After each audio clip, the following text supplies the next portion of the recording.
Evening, everybody. Hope you are well today. I'm doing a show tonight. You got myself, K-Mack, and I've been busy on a lot of other channels over the last couple of days. But I thought I would do a live show tonight. It'd be great if anyone wants to join in. The link is in the actual comment section. And if anyone wants to jump in, feel free. It would be lovely to have you all on board. It's a wonderful day. Dominic Sobolsai is pretty much done and dusted. All the right people have posted about it. All the right media outlets are talking about it. This is a wonderful signing, and I wore my Liverpool top in celebration tonight. My wonderful wife got me this last year. I always buy the year before shirt because I just refuse to pay the obscene prices for a brand new shirt. But yeah, I wanted to talk about a number of things on the show, mainly transfers, to be honest, and also a little bit about FSG, and also kind of give a bit more of a deeper dive on the actual player, and also, you know, where's this guy going to fit? I think it's going to be brilliant in our team. I think he's going to be brilliant in our team. I also feel that the combination with a lot of other players in the team is going to be superb. I also feel that I really just feel that we're just moving in the right direction. You know, the rebuild is on the way. Big up Redbird, and yes, I will eat plenty of humble pie about Nunes. It's really interesting about Nunes. I did quite a lot of looking into him, looking at his goals, looking at his output over the last season, and I can't deny really he's been a phenomenon. Like, you know, at the end of the day, we signed a player from a Portuguese team, and signing Portuguese-based players is always a risk because they are not players you can really judge as a Premier League standard. There's only really 3 teams in the Portuguese league that you can really buy players from that are probably going to be any good, and that's your Benficas, your Sportings, and there's another team as well. I think it might be Braga or Boavista. I can't remember off the top of my head. There's only really 3 teams that produce any decent players in Portugal. And he was signed from Almeria, I think, which was a first division team in the Spanish league. So he really only had 2 seasons in decent team. His first season, I think he got like 8 goals, and second season he obviously got like 36 goals, which is pretty incredible. He scored against us at Anfield as well. In the Champions League, I think it was 3-3 or 2-2. I know he basically made Konate and Van Dijk really earn their wages that game. I just feel that he's on the right trajectory, as he did at his previous clubs, where he has a feeling in period of his first season, just like he did with Benfica, where he got like 8 goals, 9 goals. And the next season he then kicks on because he's got that connection with the players around him. He learns the system more. He maybe learns the league more. He maybe feels more acclimatized, confidence. You know, maybe he's settled in well in the actual country. You know, integrated more with the team. I feel like that's what that guy needs. And he's only a young guy. He's only 23. I think he was 22 when we signed him. So you have to kind of look at that scenario with Núñez. He's clearly a liked player. Like when he scores goals, all the players run to him. Like he's a liked character in the dressing room. He must be a fun person outside of Liverpool as well. And he's obviously, I think he just got married. I think his wife's having a kid. So he's going to be integrated into that whole family side of things that Liverpool has with players and wives and kids, and that whole side of things is going to be good for him, and being at the club for another year, get that under his belt. Also, Diaz, we still haven't seen anything with Núñez and Diaz really, which I think is going to be frightening. Like, I think the pair of them, two street ballers that came from the streets, basically. No privileged background, no privileged lives. Came into football the hard way, really worked hard at what they had to do, and made it as professional footballers, and then worked their way through, lower league teams, all the way up to the big time where they're at Liverpool now, and they're still relatively young. Like, Diaz is like 26, 25, 26. Núñez is 23, 24, I think. Plenty of years ahead of them. I think those two could really work well next season. They could really cook. I'm really excited about watching them pre-season. It'd be good to have like Diaz fully fit. He's got over that ankle injury. Big up Anfield Raw. Feel free to jump in if you want and have a chat. Like, I've seen you in the chat quite a lot. You got some really good comments you made. It's up to you. The link's in the comments. Really just touching on about Núñez and that whole thing about learning the language. I just think that's absolute tosh. like you really think Naby Keita didn't know English? Like, Naby Keita could speak English. Like, a lot of players can speak English, and even if they can't, pass the ball, kick the ball. What more do you need to say, really? Like, run forward, get back, mark him. There's probably about 5 or 6 words that you need to say on a pitch to other players to understand. Like, you know what I mean? You don't need to say a lot.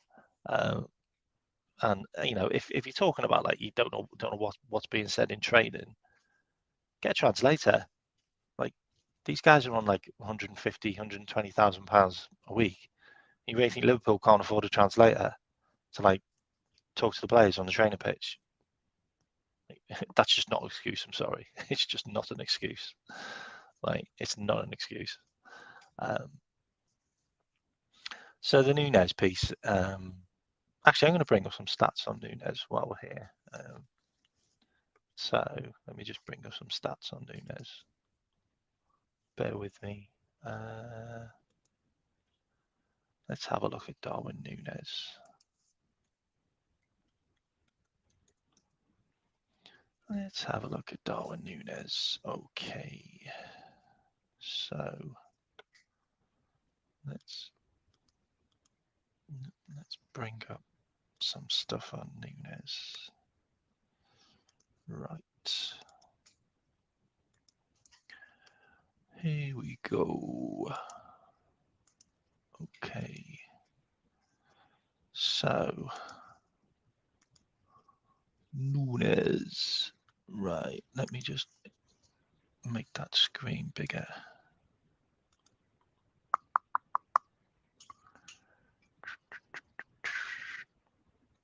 And zoom in.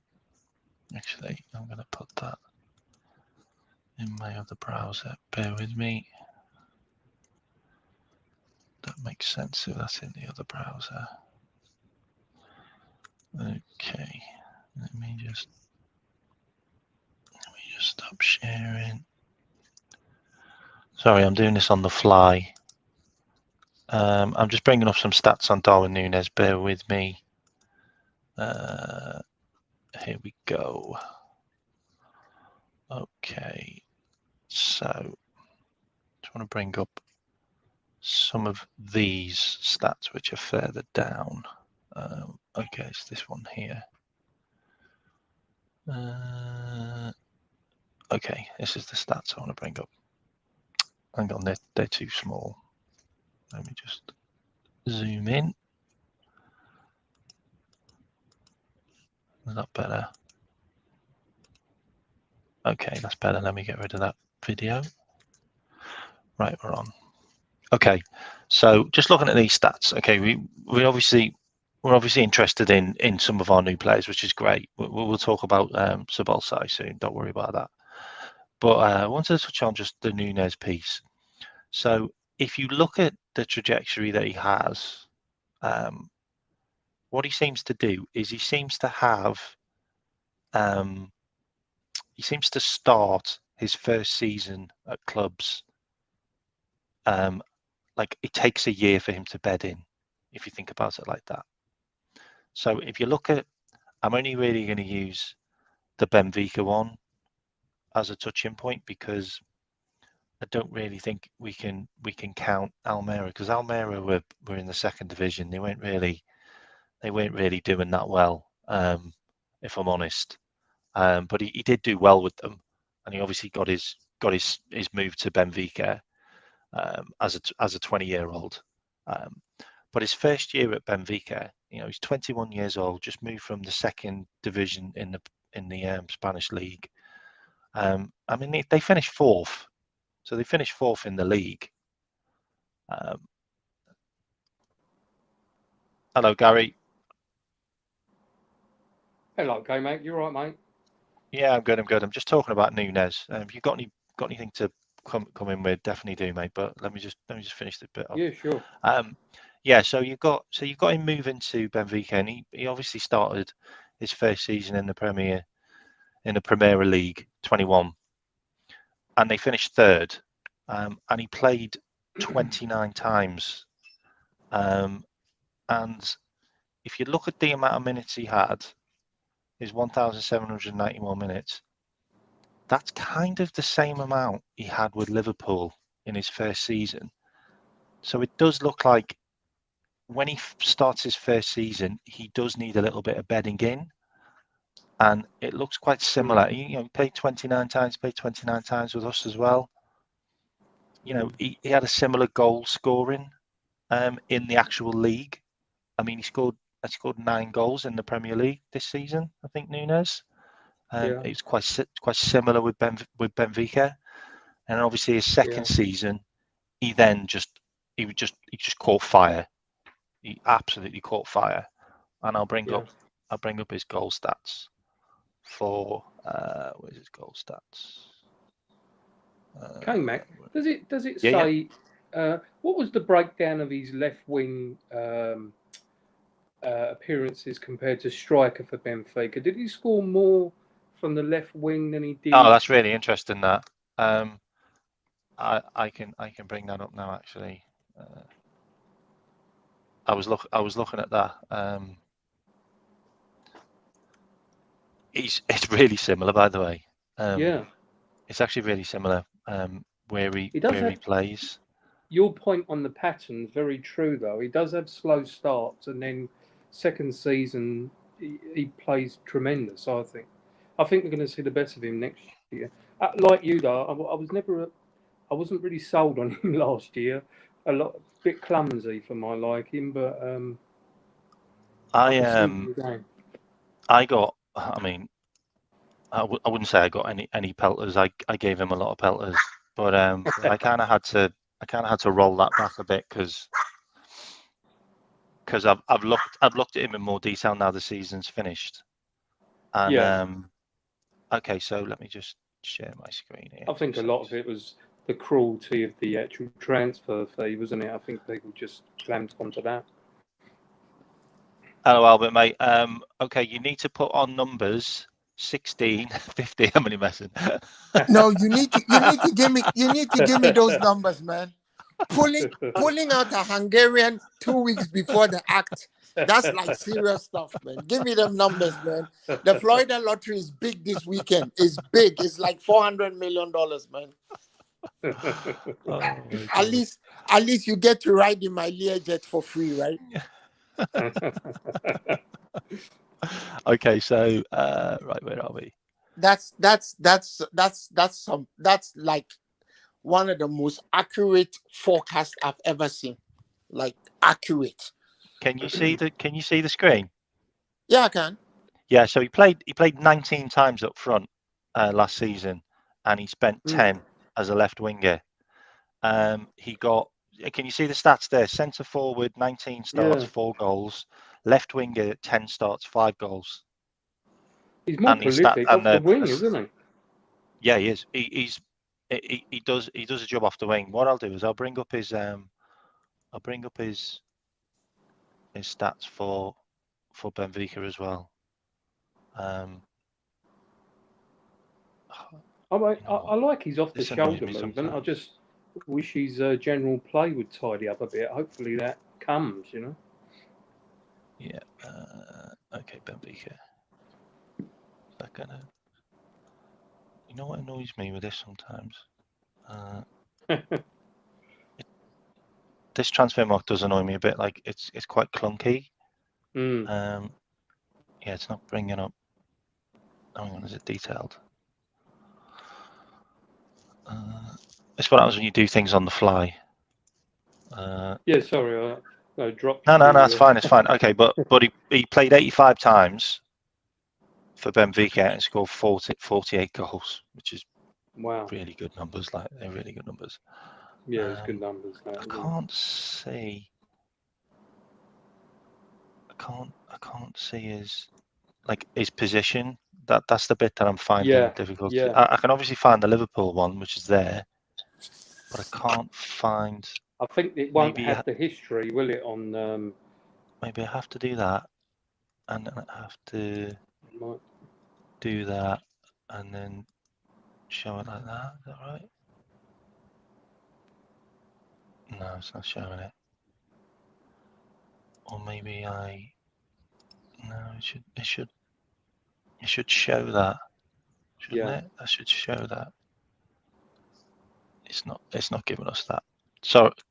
Sorry, it's not giving us those details. That's okay. We get the gist that he's a bit of both anyway, isn't he? You know. Absolutely. Let me just bring up some of the chats, man. Where are we? Sorry, I was busy looking at that. I wish we got Barella. You know what? I'd love Barella as well, but I don't think he's going to trade the high life of Inter Milan for the low life of Breck Road. Yeah. Like it's Italian players just don't move.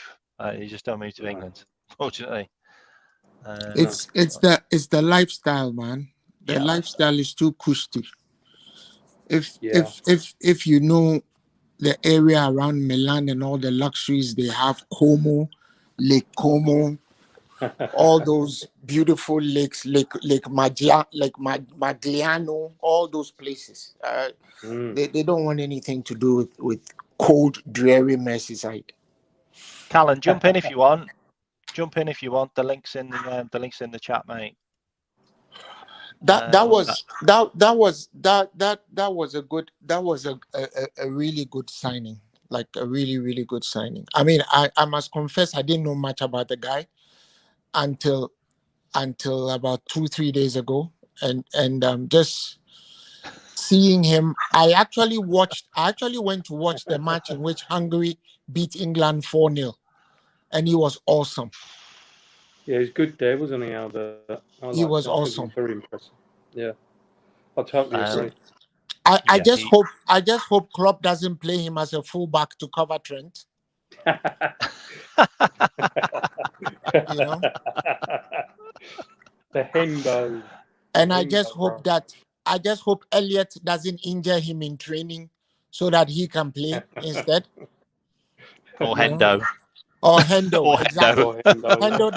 Hendo doesn't pop him in the eye like he did to. I know. He did I to. knew you were going to say that. I Yeah, knew you were yeah. going to say he doesn't want I to mean, poke him in the eye. how do you injure? I mean, talk about bungling, man. How do you injure your fellow player by poking him in the eye? How do you do that? I mean, You do when he's challenging to play in your position. Well, exactly. Yeah. He would have broken his leg. You know, apparently, many of the players who get injured, it's Elliot who injures them. No wonder he starts. He's played 42 games. He's to be fair to Elliot though, he's doing quite well in the under-21s. I see the other day. Yeah, he played well in a rubber match, but Mm. I've always insisted that he's not a Liverpool player. I mean, Yeah, he's just yeah, not. I agree. He's just under our level, isn't he, Albert? I think. Yeah, he's a tad. He's a Fulham player, but if not even Fulham. Fulham have improved these days. What Everton player maybe? Yeah. Yeah. The one thing Meanwhile, with him, he's meanwhile, little, guess but what? not very quick. Mason Mount has been signed by Manchester United for the same price we paid for Zoboslai. And you gotta love that, Yeah. haven't you? Yeah. You know what as well. I just think that I think we need to just be a bit more patient with our players and just work them into the team at the speed they should be worked into. Like there's no way a 19-year-old that we signed from Fulham, who we sent on loan to Blackburn for one season, should be in our centre midfield in the Premier League. Like No. he should be in maybe a couple of years after he's had a couple of loans No. to good clubs. But like this year, What? he should not be a reserve midfielder or a reserve right winger for us. He should be on loan to like Sheffield United. Like He actually that is how you do things. He started 26 games, played in 42 total. That's why we are fifth. It's just not and right. Guess That's what? just not how you do things. And guess what? After Klopp pulled him out of the team, we started doing better. Yeah. Unfortunately, he wasn't the only person that got pulled out of the team as well. The guy we've just been looking into, Nunes, got pulled out of the team as well. Well, Nunes. It wasn't a coincidence that those two dropped out. Nunes had issue, but I keep saying this. I think we need to cut Nunes some slack. He scored 15 goals and had 4 assists. I don't disagree. Like Nunes was cooking, but he was cooking with Diaz by the looks of it. And I feel like them two together. Nunes scored the second highest number of goals in our team last year, and he scored more goals than Suarez did in his first year. Granted, Suarez came in January, but that's a good comparison to make. I think he comes good next year. That's if Klopp doesn't play him at left fullback. Yeah, that's very true. I think Helios has got a good stat here. Helios has always got good stats, by the way. Big up Helios. 20 big chances. He will do well. He's a good player. He'll do well. The thing is, he's an instinctive striker. Put him in the box and let him do what he does. He doesn't play well when he has to think. He plays well. He's a reaction guy, isn't he? Yeah, he's a reaction player. Put him there. We've had several great reaction players. Ian Rush, none better than Ian Rush. Yeah. Gary Lineker was a reaction player. Yeah, he was. Yeah. If you think about it, though, what we're going to do next season is we're not going to have players that are not going to make him make a choice. Like, as in, he's not going to have the time to sit there and go, oh, I've got to go left or right, or I've got this chance I need to, I'm going to have time to take it. We're going to have players in positions which are going to give him the ball, and all he has to do is instinctively score, and he will do that in bundles. He needs that quick ball, doesn't he? Like against Newcastle when Trent put him through, he loves that quick instant ball, so he can just run onto it. Have you watched McAllister? like he would literally give him the ball on the foot that he needs to take the shot at. At the angle that he needs to take the shot at. He's that good. Like McAllister made Messi like win the World Cup, basically. Like Yeah. You know, he gave Argentina so much. I keep saying that, and because we bought him for 35 million, it's obscured in the ether. You know, I thought I always said I thought he was the best midfielder in the Argentine team. When he came in, Yeah. everything changed, and Yeah. that you watch the match against Poland, and that assist he put on Di in the Maria. final, Di Maria's foot, you couldn't have missed. I wouldn't have missed that. Even I wouldn't have missed that. I mean, if you fell over, you probably would have scored it. It was just that good. Yeah. Big up, Callum. I've seen. How are you, mate? You okay? Hey, Hello, hey, mate. hey, how are you? How Hi, are you? How bud. are You you? okay? Not so bad. Yeah, I'm celebrating every time we sign a player. You know, it's a momentous occasion, isn't it? So I'm celebrating tonight. How are we all? You all right? Fantastic. Yeah, we're good. Fantastic. We're all celebrating, man. That's We're all good. celebrating. Nice to It's see a a nice attacking midfielder come in for a change. Yeah, it's a good day. Tell me about We bought Zoboslai for 60 million, and Manchester United bought Mason Mount for 60 million. Do you know It's a what you good said? I heard this when I was. I heard you mention that when I was just watching before, and it's mad. What are all of your opinions on Mason Mount? Because I feel like when I'm talking just to friends about football, they all think I'm mad. I really, really don't rate him, and I was terrified when we were linked with him. And I feel like there's so many people out there that I don't know if it's like a niche opinion. I think he's all right, but loads of people are saying to me, "You're mental, mate." Like that, I don't rate him that highly. What do we think? What do we reckon? I have a simple question to answer your question. What Okay. exactly is he good at? I don't know. Just name I'm one. not sure. I don't know. This is what I mean. I agree. At the end of his career, his biggest claim to fame will be laying an assist on for Havertz to score in the Champions League final. Yeah. That would be it. Yeah. Yeah. I'd take I think it. And of course, as a footballer, maybe getting the penalty that Harry Kane put in Kilburn High Road from Wembley, right? That's it. I've got something I want to mention about Mount. Okay, I've had pelters in the past, like because of this, but Mason Mount. Okay, he reminds me a little bit of Harvey Elliott, if I'm going to be honest. Mhm. Yeah, he's a right-footed Harvey Elliott. That's why he I asked the reminds me a question, little bit what of does Harvey he do Elliott. exactly? But I feel like Mount was managed the right way. Like he went to the right clubs on loan and he progressed through the leagues to then get his big chance under Lampard when he was like 21, I think 22. Yeah. And I've got to be honest, I actually do really like Mason Mount. Okay. But I just don't think he would fit Liverpool. Yeah. So I'm really glad we didn't get him, because we're not a club that can spend 65 million on a player and give them a £200,000 contract for it to be a flop. Man United can do that. They've done it a million times. I think they gave him 250.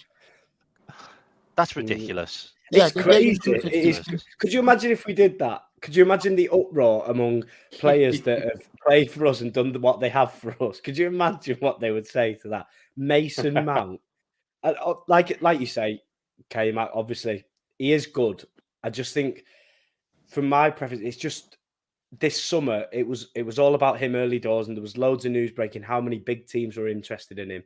And I did a little video about it, and I was just baffled by how in demand he was. And I suppose obviously homegrown comes into it, of course it does, but the price tag and things like that. At first, Todd Bowley saying 80 million, obviously it's come down to 60, but even 60 million, you think, whoa, the market is crazy, isn't it? He's only got 1 year left on his contract. Yeah, But that's what I you mean. see, That's insane. Manchester United are notorious for doing bad business. I mean, I could go through. And to be honest with you, Mason Mount is relatively good out of the bad business they've done. Okay. Yeah. Among their top of the pops when it comes to bad business is Lukaku, right? Yes. They paid £100 million for Lukaku.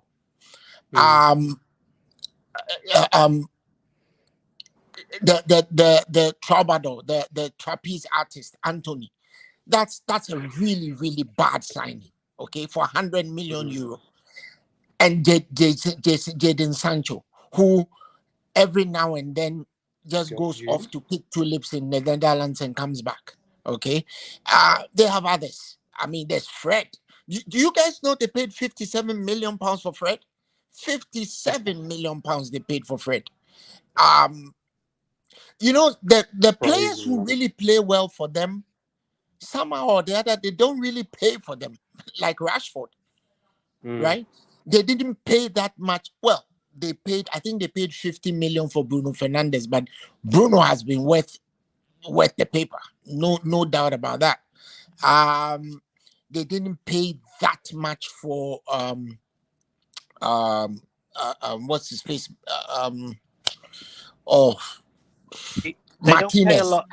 They don't pay a lot of money for like the older players, and they seem to be the one. They seem to be the players which do well for and them. then of course there's the Karate King, Maguire, who, in terms of being the worst captain in the league, is only a little bit worse than Jordan Henderson. But hey, you know.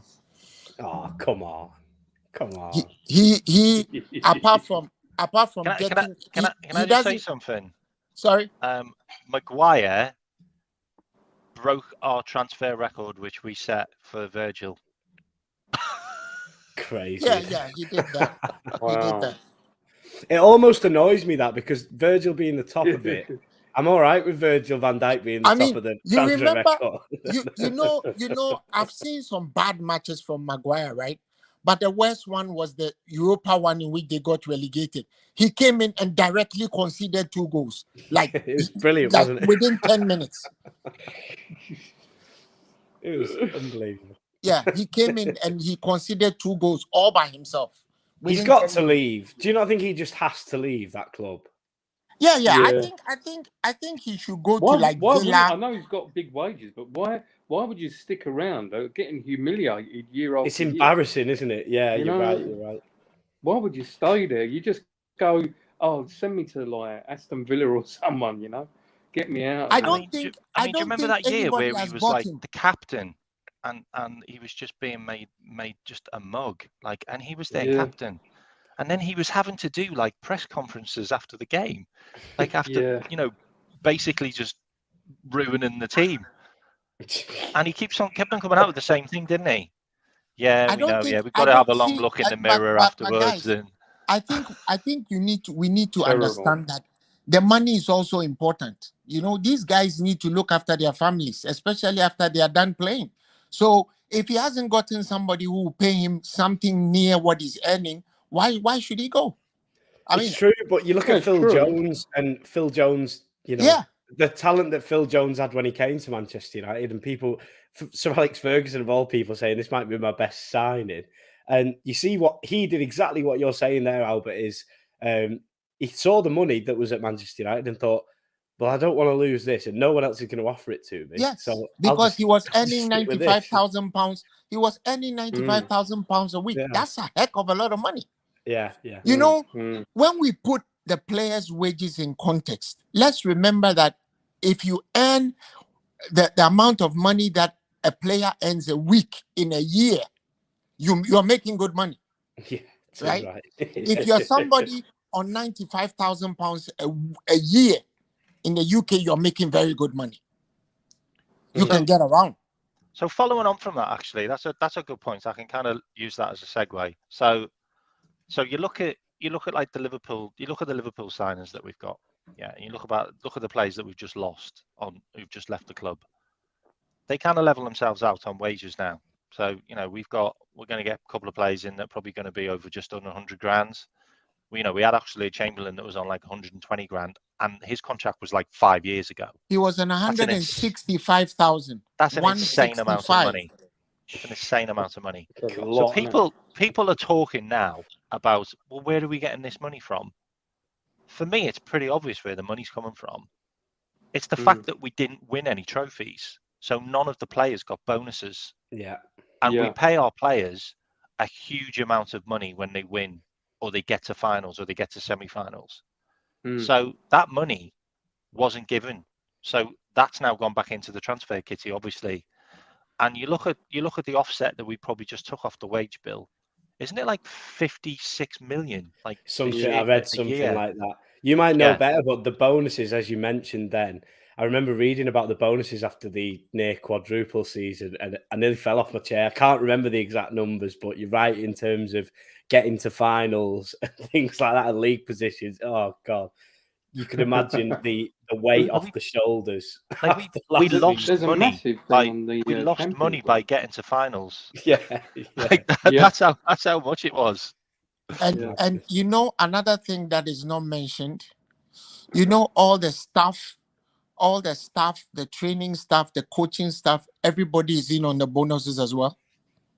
I said that before. Like, I think when we won the league, or when we won the Champions League, I think Pep Linder's got 500 grand. Like, no word of a lie. Like, he got a massive bonus. Yeah. Like, and all the backroom staff do as well. We pay our backroom staff more money than anyone else does. Everybody does. So we've gotten ghostwriter for that book.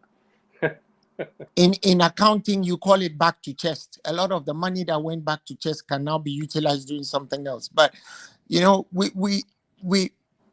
I think that to be fair to FSG and K-Mack, I know they are your boys, so you're going to be happy with what I'm about to say.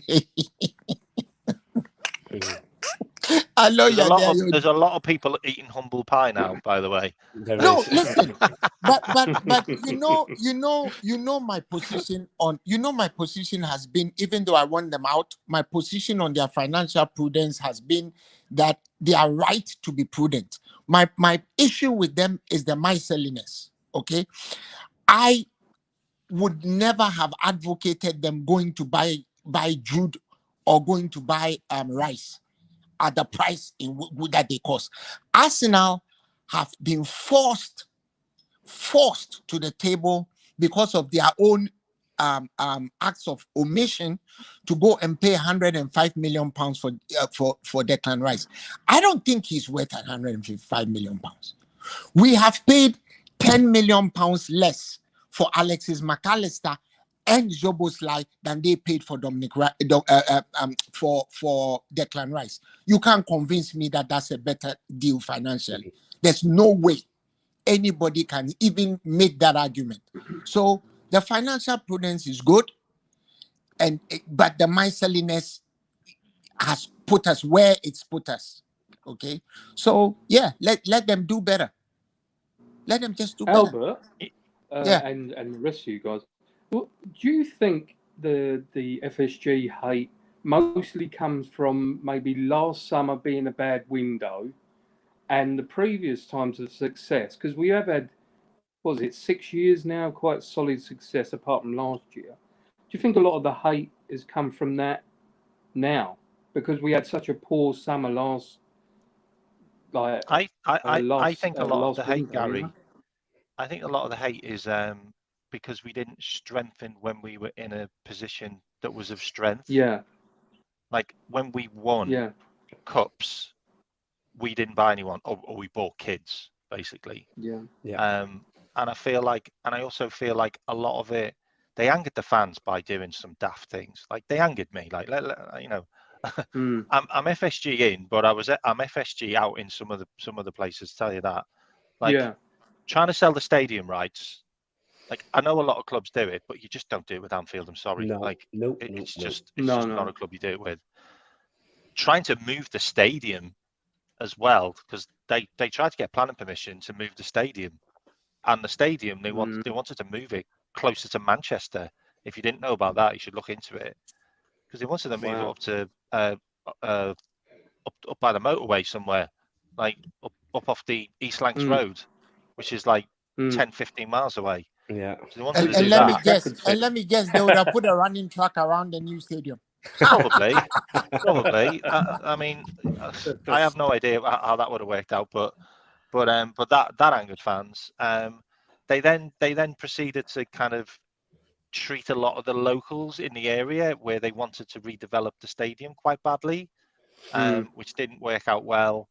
They then obviously tried to join this European League, which Yeah. wasn't good. John Henry made a couple of really daft comments as well early doors, which didn't sit well. It's a lot them of sacking Kenny Dalglish. Them sacking Kenny Dalglish Yeah. didn't really go Yeah. down well either. I mean, I know, no.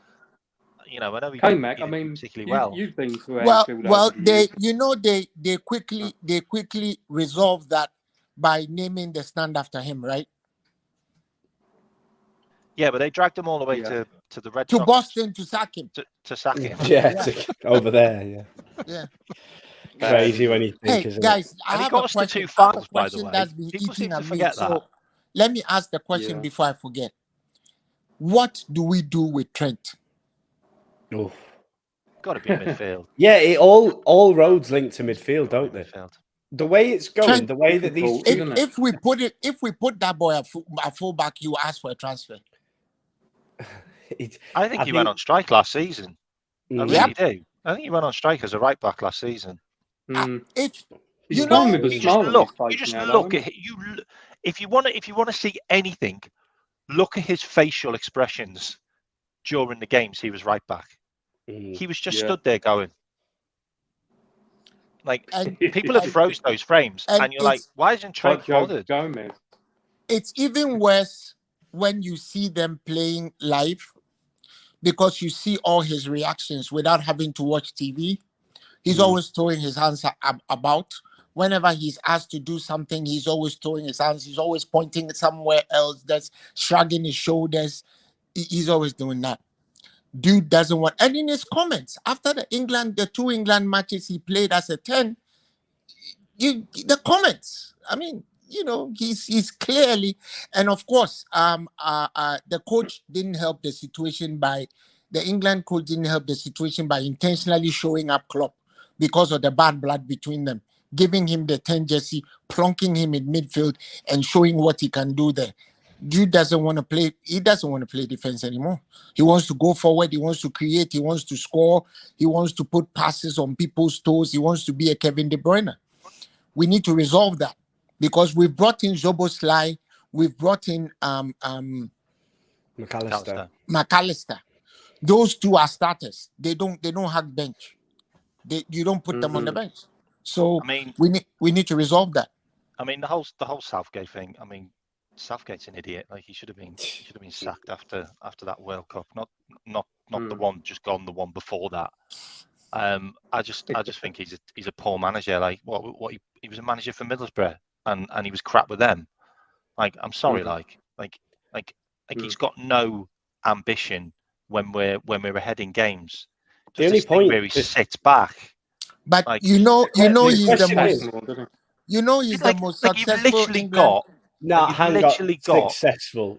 Some of the most insane forward players in the England generation, and you can't win with them. You can't score goals. Like Name me a don't team. Score enough goals. Name me a team in major competitions that England have beaten that they shouldn't have beaten. Every team that we come up against that we should beat, we obviously under Southgate we've managed to do it. Every team that it comes into, these are quite good actually. This is quite a good team. Never happens. Gareth Southgate, it's water off a duck's back for me. I'm not too fussed about Gareth Southgate, especially when it comes to our boys and with Trent. What I will say is I was happy with the two friendlies and how he treated Trent, and he experimented as he said he would. After seeing him do what he did for Liverpool, it was good to see him actually do it, and for Trent to take his chance.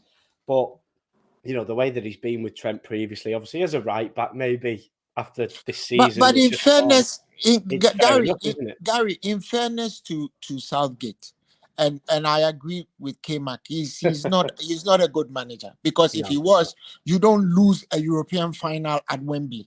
Doesn't happen. Not from 1-0 up either. When you win it. Yeah, when you scored in the 3rd minute.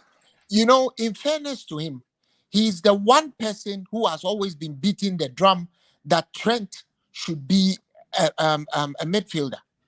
He did try it quite a while back, didn't he? Yeah. But Albert, I've said this on other channels. Like, we'd have won the Euros and the World Cup if we'd have played Trent in midfield. Yeah. Absolutely. Gareth Southgate could have played him in midfield. Yeah, but he did. He Disgraceful, tried. isn't it? It's He disgraceful. tried. He tried. Remember, he tried. It didn't go so well, but he tried. And remember, Klopp came back at him and said, "Why do you play the best right back in the world at midfield?" Remember? Yeah. Yeah. Yeah. So Look, there's a lot for of things me, Well, at the Southgate's done time, wrong. he was. When he basically put two black players into the limelight to take penalties, just to get the fans on his side, or to be woke or whatever it was, like he could have literally destroyed Saka's and Rashford's careers. well, he destroyed one of them. Because of the pressure he put them on. He And that was destroyed one of not them. needed. He's That was destroyed bad, Sancho. wasn't it? Yeah. He destroyed Sancho. Sancho hasn't been the Disgusting. same since that penalty miss. It took a while for Rashford to get back. To get back. You know what I mean? Yeah. And The other two have took it as inspiration, I imagine, and obviously done really well last season. Saka and Rashford, two of the best performers. But you look at Sancho, as you say, it's how you deal with adversity like that. Because I don't even think we can comprehend that type of pressure and that type of failure, I suppose, for your country. And for it to happen to you, as you've all said, for two lads, it's gone one way, and for one lad, it's gone a completely different way, hasn't it? It's gone the bad way. Yeah. But And for me, it's a final. You need experienced players. Like he literally threw two kids in to take penalties who don't take penalties. Yeah. And they're not their penalty takers for their clubs. In penalty kicks as well, right? Yeah. The sequence and the order really matter. And I think in the Euro final, he got the order completely fucked up. He got it completely wrong. Spot on. He got it wrong. Anyway, what was it? What was I going to say? I was going to. So I was talking about. Yeah. So I did want to actually touch on Trent. Yeah. I think Trent is going to be absolutely instrumental this season, and I think he's going to have a real integral part in the team. And I genuinely believe he's going to be in midfield. I mean, have you seen the new kit launch? Yeah, I see. Who's in the middle? Who's in the middle? Trent. When is Trent ever on the kit launcher stuff? He's not normally the guy in the... Actually, behind the manager, right? He's not normally the guy. He's not normally the front face, Trent. Petting the manager. Yeah, he's not normally the front face in any of the media stuff. Well, he should put Hendo. him there. He should put him there. There's just normally no Hendo, excuse. Bobby. There's no excuse anymore. I just think that's really there. telling. I think that's really telling how important Trent's going to be. I mean, him as the DM, or even like the pivot, like bottom of the pivot on the right hand side. I just think that's going to be amazing. So you think they're going to go the three with the box four, right? Yeah. So what happens to Fabinho? He plays on the left. He plays next to Trent. If we bring Thuram in, he plays. I don't think he will. I think he'll be like a Fabinho signing, where he'll take like a couple of months. But remember, we need to manage the minutes on Fab and Hendo. We need to manage those minutes. That's true. They know that. They know that now. That's true. And the thing about it as well, I was talking on Jamie Phillips's show earlier, and we have a lot to thank Henderson for, because if Henderson hadn't have done that role on the right-hand side when we changed into this new formation, because we haven't used this formation before with an inverted right back, we just haven't. But when he used Hendo as that decoy runner, we have to thank him for that, because he was so bad that he had to sign. He had to sign a player to replace him. You know what I mean? He's had to go to the checkbook. One thing Hendo isn't totally great at is technical play. He's a good hard-working player up and down, covered over the years for Trent, many years. Unfortunately, time's catching up, the legs are going, he can't track back as quickly. So you have to then bench him and get replacements. And that's exactly what we're doing. But as Albert said earlier, don't really want to see McAllister or the other guys covering that same tactic as we have in the past. I want us to be a bit more progressive, you know. I think they naturally will, won't they? I'm so agnostic Yeah. when it comes to Klopp. I think Klopp goes back to 4-3-3, man. No. Yeah, I got that feeling as well. No, Okay. they can't. They can't. Not with these Okay, players. I Hear don't me know. out. I'm just. I guess I may be wrong. Hear me out on this. Hear me out on this. I've convinced a lot of people about a lot of things, but just hear me out on this. Okay. Last season, I've just become very agnostic when it comes to Klopp. So we'll see. hang on, you want to talk for a bit? My dog's Maybe just gone the mental. warning by his bosses has changed him and made him like see reason. But I don't know. I see a scenario where he goes back there. Do you think, still have Callum? faith in? Do you still have faith in Jurgen Klopp, Albert? No. No. Oh my God. Do you know what? I don't mind. I understand, because I think for Liverpool fans, what it is, especially when you're on Twitter and things like this, and you see people who have different opinions, and a lot of the time it offends you as soon as you read it. Do you know what I mean? And in my opinion, he's a godlike character, and I can't really say I can criticize him. Of course, I can. You've got to be able to criticize your manager, but he's a figure that I could never bring myself to lose faith in him. And I think it's just because of when things have gone pear-shaped and he helps us back and he brings us back up. And I think it's a double-ended sword with upstairs and with you know my Gary. You know my problem with Klopp. He got involved in stuff he should never have gotten involved in. That's what put us where it has put us. He's a coach. He's a manager. He manages the team. He should have stuck with that. Instead of getting involved with what Michael Edwards does, what Ian Graham does, what Julian Ward does, what all the other people who just walked after we won did. They were doing quite a decent job on their own, weren't they? Exactly. He did exactly the same in Mainz. So you do you. Let the other people do them. I imagine it's a machine. For him as a character, though, I imagine it must be hard when you become a godlike figure at every club that you're at actually, I've got to say it, and I might know the best, when it's like, no, these people are employed to do these things, and you're employed to do this. Let me tell you a bit of history on Klopp, okay? I don't know whether a lot of people know it, but the amount of emotion that Mainz as an actual community went through with him as a manager, because when he got employed, nobody wanted him because he was basically a player that wasn't a manager, and he had no credentials to be a manager. He was a player manager. He was a player manager, but he was a really good motivator, in the dressing room. So Mainz said, "Do you want the job?" And he was on holiday, and he said no. And then someone spoke to him who was at Mainz and said, "Look, we really need the motivation. You don't have to do much management. We know what we're doing. We just need a really good motivator for the team." So he took the job, and he got them up to second in the league. Yeah, he was second in the league. And the other team, this is no word of a lie, by the way, the other team had to score 6 goals that was below them to overtake them in the last game of the season. And they scored the 6th goal in the 94th minute. And they didn't qualify. They didn't get promoted to the Bundesliga. The He's second an unlucky year, guy, isn't he?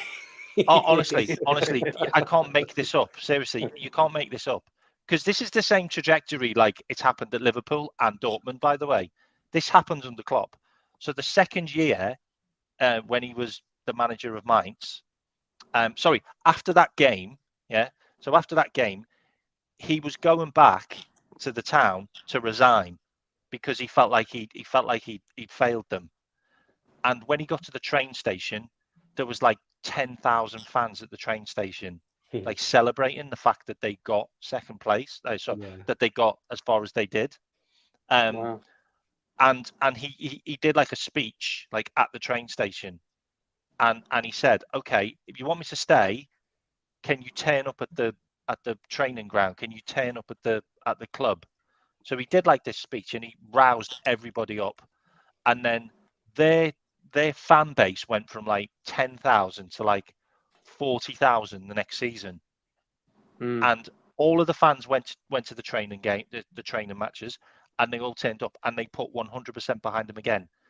That season, the same thing happened again.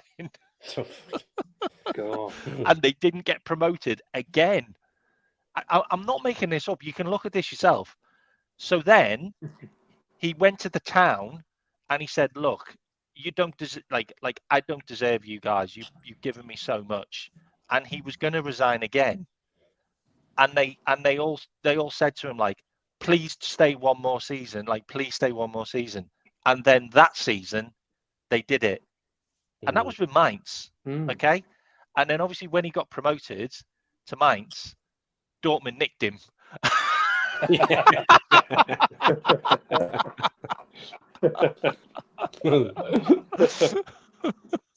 Well, smart old Dortmund then.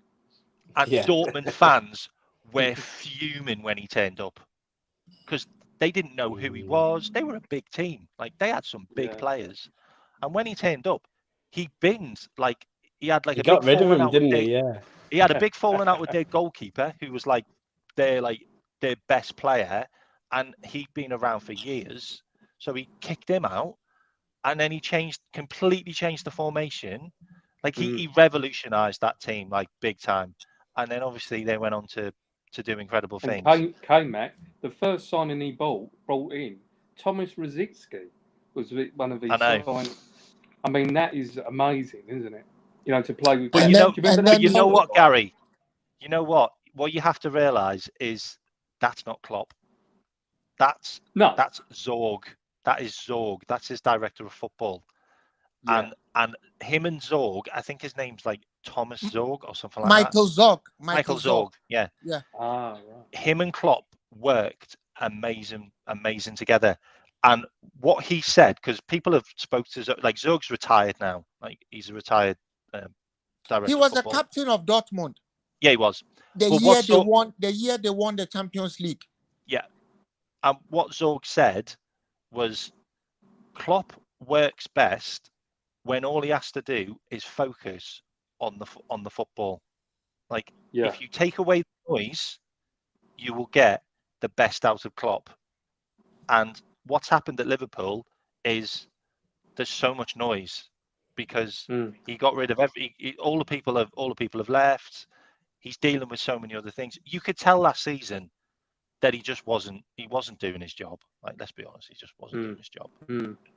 Like, and when he actually came back to do the job during the last few matches, we didn't lose a match.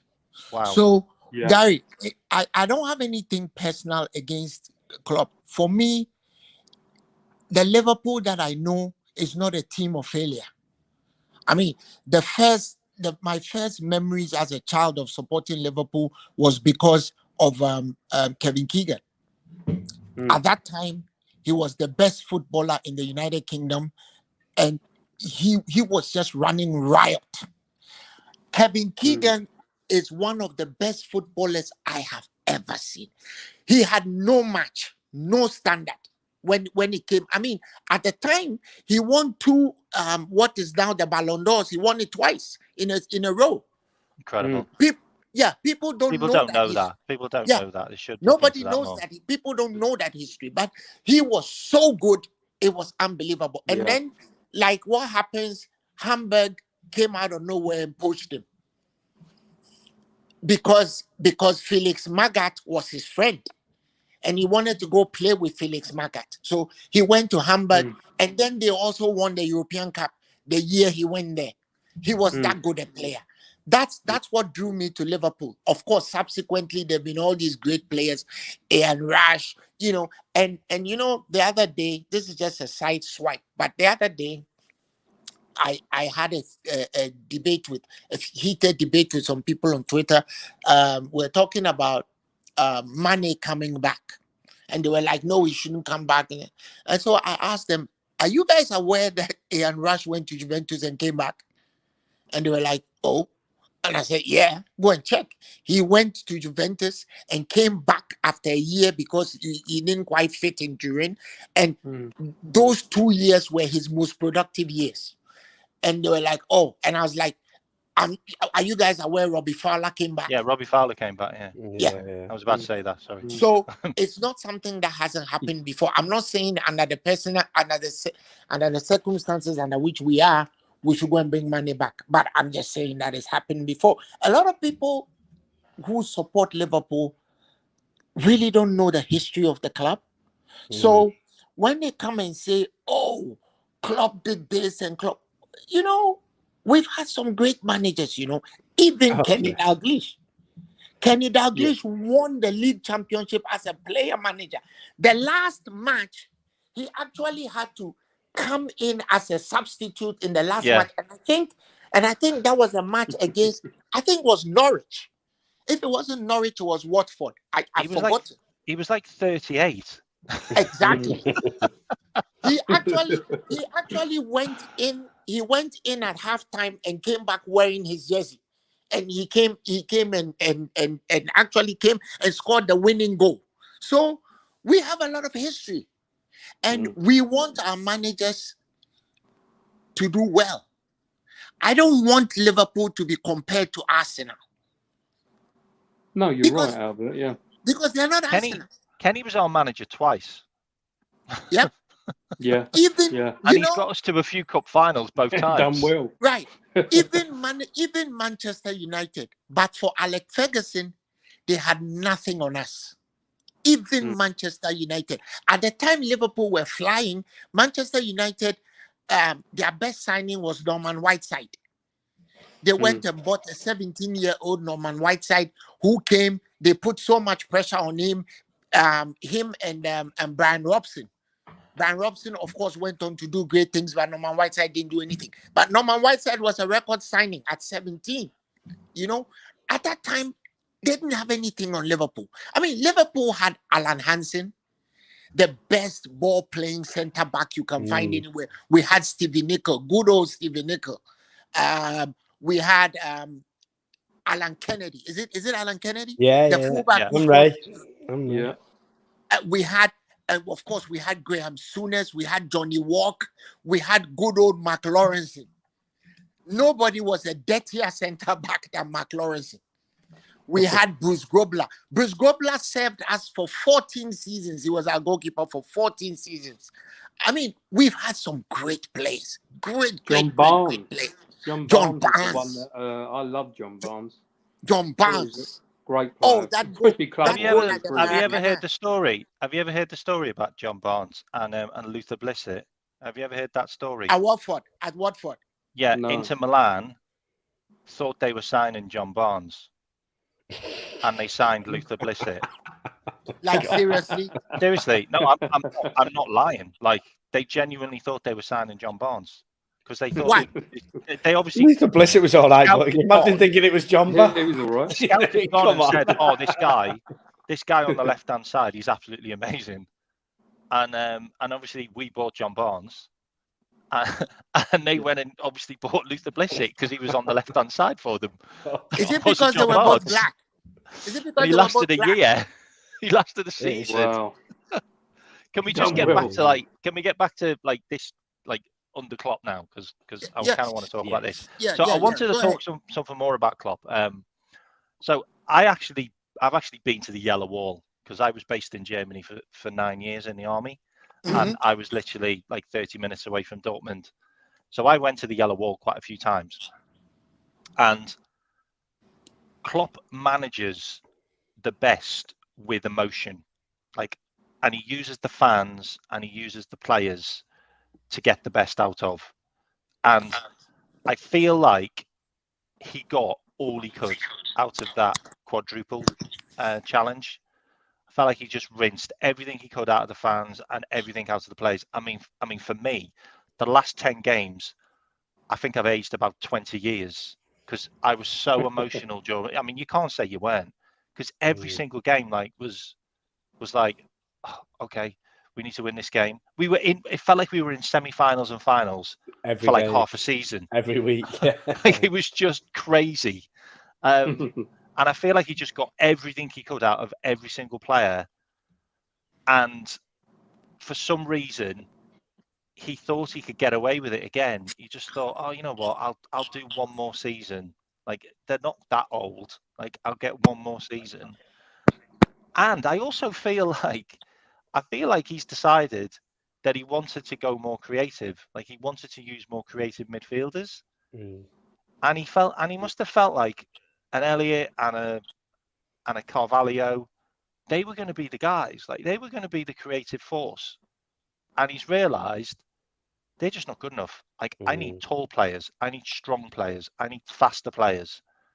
And if you look at what we're getting, or what we've got now, I mean, that is just like that's a massive, massive upgrade. Dream, isn't it? Yeah.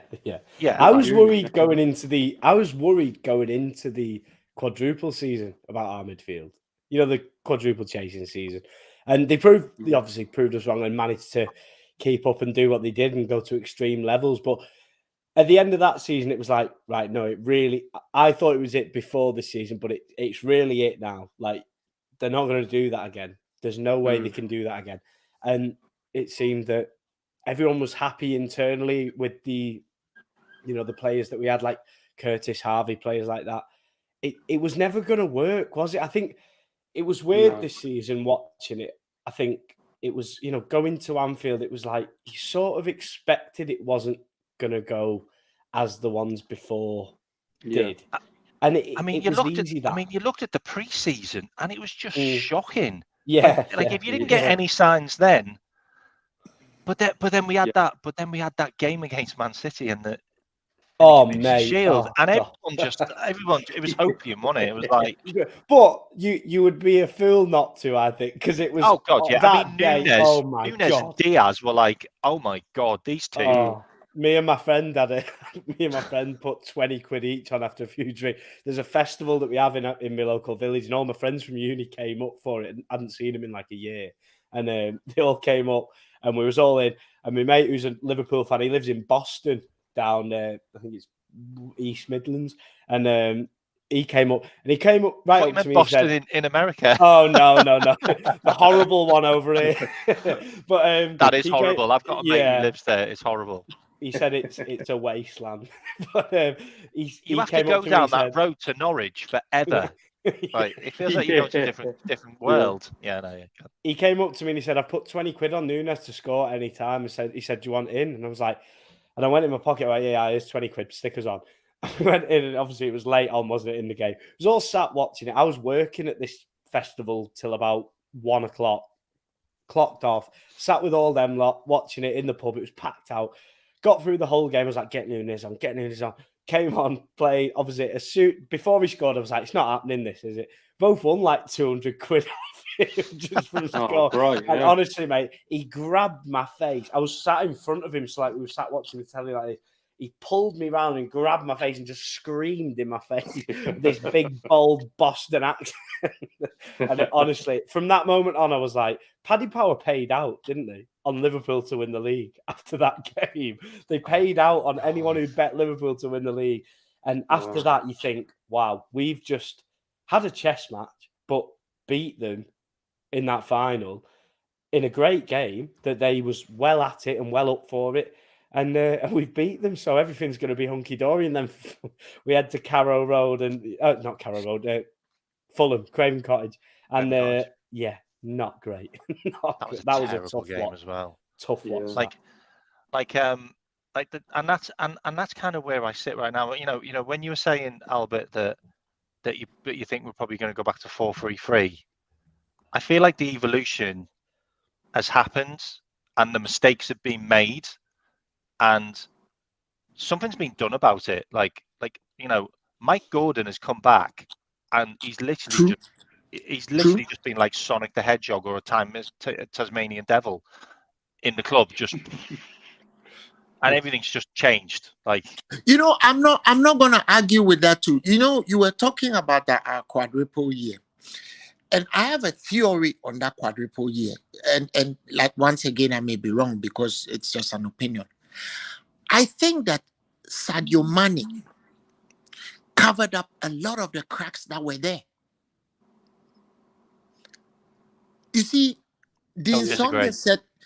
Saunders said something on TalkSport. Sadio Mane and Alisson. Let me add Alisson. Dean Saunders said Liverpool during the quadruple year, we didn't play that well. It's just that we had Sadio Mane and we had Alisson. Alisson saves you 15 goals a year. Sadio Mane scores 15 goals a year. So the departure of Mane costs us 15 goals a year in different places and at different times. Notice that Mane used to come up with all kinds of goals from the press, clutch goals, and those things add, it gets you points in places. It changes matches. It does things for you that you otherwise didn't get. So when he left, we were exposed. We also hadn't properly replaced Gini Wijnaldum. In fact, we haven't replaced Gini Wijnaldum at all We until have now. Alexis, right? The Yeah. boys So- in now, haven't we? So the failure was cascading, right? It was cascading. And we simply got to a point this year where it simply just all went haywire. Hopefully it gets better, because you can't have the kind of players that we are threatening to buy and not do better. Joboslai, Alexis, Trent in the midfield, God willing, and other nuances to our team doesn't keep you fit. It doesn't. It simply won't. We'll do a lot better than many think we would. Like I said, we add one or two more players, a proper central defender on the left side, another midfielder we are challenging for the title. Word up. Albert and panel, sorry. I think we've got a lot more options if we get the two guys in, maybe Thuram as well. We've got a bit of rotation with tactics and with just general play. But it's kind of made me angry as well that Naby and Ox really wasted our time as fans, because really they should have been taken over from say Wijnaldum or like the Hendo role now, but they just wasted all of our time. Now we've had to revert back to like 2016 when Klopp first took charge, and it seems like we're just rebuilding all over again. The manager should have gotten rid of Naby Naby Keita and Oxlade-Chamberlain. Yeah, He had no excuse keeping them until as long as he did. Because even in January, Galatasaray wanted to pay £10 million for Naby Keita. Why did Klopp refuse to sell him? yeah. We were in desperate times, weren't we, though, Albert, to be fair? And even though he's so unreliable, if he is there for the off chance that he is there, you know, to have that body in midfield, I can't really. But fault him for keeping him in January. Naby was simply running down his contract. No, of course, but I think Right? just for January just gone, I think. You know, Do you remember having, the time? Do you remember the time that he said he was injured but was going to go play for Guinea? Yeah, to Guinea. Yeah. You know, Naby, look, Yeah. I've always maintained. I want to talk about Naby in a bit. Okay, go on. Oh no, sorry. Go ahead. So Naby and Ox. Ox turned down Man City, I think, to come to Liverpool, and he also turned down a £20,000 extra contract at Arsenal to come to Liverpool. I thought Ox was a sensational signing and a fantastic player. Okay, like I'm a massive Oxlade-Chamberlain fan, and I tell you what, Sabolsai does a lot of things like Oxlade-Chamberlain. By the way, like whether we like it or not, he strikes a ball like Ox. He does that marauding run like Ox. There's a lot of similarities there, which is fine. I just don't understand why Ox never got played as much, because Ox was fit for a lot of times, and when Ox came in, he did a job. Like, he scored important goals. Like, I he think did a that job in us Roma, winning the league. that Like, Roma, he really did. that Roma injury, was it Roma? That It injury was was bad. It was also England. It was Roma and England. The Roma injury was bad. I mean, I was watching Really the bad. match and I was like, geez, this guy, I didn't even think he would play again. Over a year. It was over a year. Yeah. Okay, so the Ox thing, I'm a bit disappointed with the Ox thing as well, because like he's only 28. Like we could have probably got a lot more out of Ox, and we should have You played know, him in hopefully, midfield. I wish him luck. Hopefully, he goes to do better elsewhere. But We should have Naby, played him in midfield. Like, Naby do you remember Keita, that game? Remember that yeah. game against Man City? Yeah. Ox? Yeah. Like that's how good Ox is. Like, Yeah. and we just never got the most out of Ox. And I blame Klopp for that. I really do. I'm sorry. The Naby thing. Klopp doesn't say players are world class that much. Okay, he doesn't say players are world class that much. He said that Naby Keita is world class. Naby Keita was fucking unbelievable before we signed him. Let's just get this straight. Like, he was an incredible player who ticked every single box you could have thought of to fit into that Liverpool team. He was. We just did not use him right. We just did not use him right.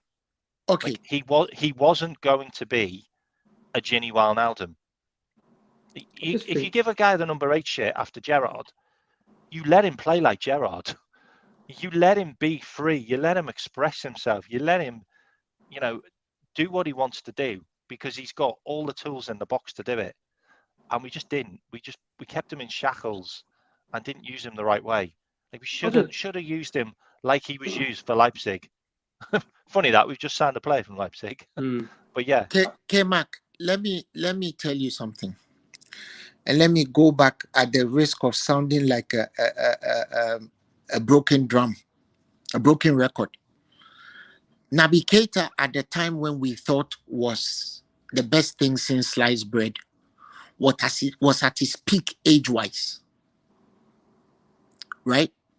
The drop-off when he came to Liverpool was one because of our training methods. And he said it. Since he left, he's given an interview in which he has said that the training method, the training regime at Liverpool was tough for him. Because he's old. He is not 27. I will give you a 100% guarantee. He's not 27. Okay? He's like Fabinho. He got fake passports. I'm an African, and I'm telling you, we don't go bald at 27. It doesn't happen because our hair root is stronger. Right? You can read it anywhere. You can read any Darwinian theory book. Our hair roots we don't go bald at 27. And where I come from, K-Mack, I can get you a passport and call you Matilda if you like. Okay? And say you are 15 years old. All you need to do is wear an earring and put on a wig. You can be Matilda. Of course, you need to take off your mustache and your beard. You can be Matilda. I'm telling you right now. So, okay then let's switch track. Okay, so who else do we need to sign? We need a left centre back and then address Robertson. Oh, I mentioned this in the chat. Who do you think could fit that? Levi.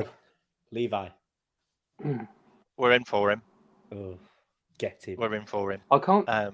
He's going to get a new I get contract. distressed with this thrown in front of him Robertson. to keep him. Yeah, what's that? Sorry, I was just saying. I do hate this blindsiding of Robertson at the moment, because yes, he is a tremendous fullback. I hope that we develop a style that actually includes him attacking wise, rather than that role he was filling last season, which I thought restricted him completely. I think we need a centre half to cover Van Dijk, who does look a little bit ropey to me. I hate to say it, but I watched him in that Nations League, and he just doesn't look like he's on the ball to me at all. He looked like he's in holiday mode, personally. He's a good player and been great for us, and I won't knock him, but we need, like Albert was saying, we need that left-sided defender, and I think maybe someone to push K-Mack Canate a little bit. It'd be nice to get 2 centre halves in, but that might be a bit too much. Yeah. See, it's one of the reasons why I keep telling you that I won't be surprised if Klopp goes back to 4-3-3. Yeah. Because if you're going to go 3 back, the question has to be asked, what do we do with Robertson? Yeah. Because he's one of the leaders in the team. You can't just go bench him in that way. We have to find a way. Because he also cannot play that left centre back role. He can't. Can he not? 100% can't. No. 100 million% can't. Yeah. Have we tried? He Sorry? doesn't look like he can he, Callum? No, but Well, against is it not for the quality of player he is and the service that he's produced to us as a club?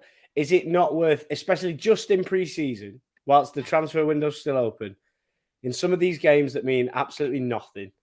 Is it not worth trialing? I'm sure it will be tried, but the question is, are you going to play 3 centre backs when the left centre back is 5'10"? Can you do that? I'm not sure. I'm not sure myself. I think for me, I think the problem is it's just the loyalty towards the player. I'm really, really concerned about Andy Robertson, and it's the one thing about this. Obviously, after today, glorious transfer window. Beforehand, not so much, but you know what's happening seems to point in one direction, and the one man that I can see that's being left here is him, and he's one of my favourite footballers that's ever played. He's mine as well. I really like him. Much. I think Robbo like, is incredible. Like he is. I just, do. What's he doing this? I do agree to some extent that we could try to integrate him more, and I think, unfortunately, I think the problem with Robinson is Scotland, is the international team. Yeah, he plays like a right winger. He does. Yeah. Sorry, he plays like a left winger for Scotland, and I think his own mentality is he just can't switch that off. He's so forward facing. Like last season, the amount of times he was in front of the attackers. I'm like, what are you doing? I'm like, and the amount of you times never score any goals. So the amount of what are you times planning he on got doing? caught out. The amount of times he got caught out. Remember the goal, the equalizing goal at Etihad. Remember what happened? Yeah. He was ahead of the. He was ahead of the ball. I can't blame him though, because he is so good at being in that space ahead. He's so good at it that we can't not utilize that. But I just don't see how we do it. Like, what do? You rotate him with Diaz? That's when you got the question there and Jota. Like, that's the question it's a really difficult one. It's a really difficult one. But we are linked with left-sided centre backs and an abundance of them, by the way. And I'll give you a couple of names: Inacio, Van der Ven, Tapasio, Levi Colwell, even Shoes, and also Hinapache. Hinapache is unbelievable. Like this guy is an Ecuadorian international who plays left back, centre back. He plays for Xabi Alonso, by the way. He plays at he plays at Leverkusen, right? Leverkusen. Yeah, 21 years old. Yeah. He is Xabi will do us a but he's being favour, played as a won't left back. He's a centre back, but he's being played as a left back this season. But we're in for Levi Colwell. And the thing about Levi Colwell as well is there's so many people that think that Levi Colwell is a Chelsea youth team player.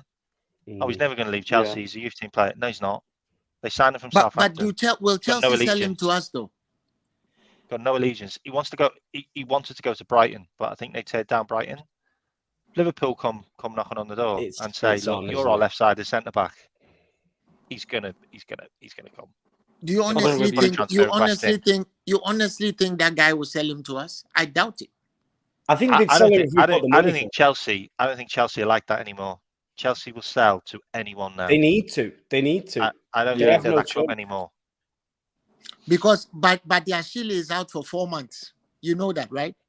Like Abramovich used to be like he could have sold he could have sold his players to rivals and made loads of money. But Abramovich is like, no, I'm not doing that because you're a rival. and I'm a billionaire, so I don't care. Like these guys need to balance books, and the amount of players that are coming in and out is ridiculous.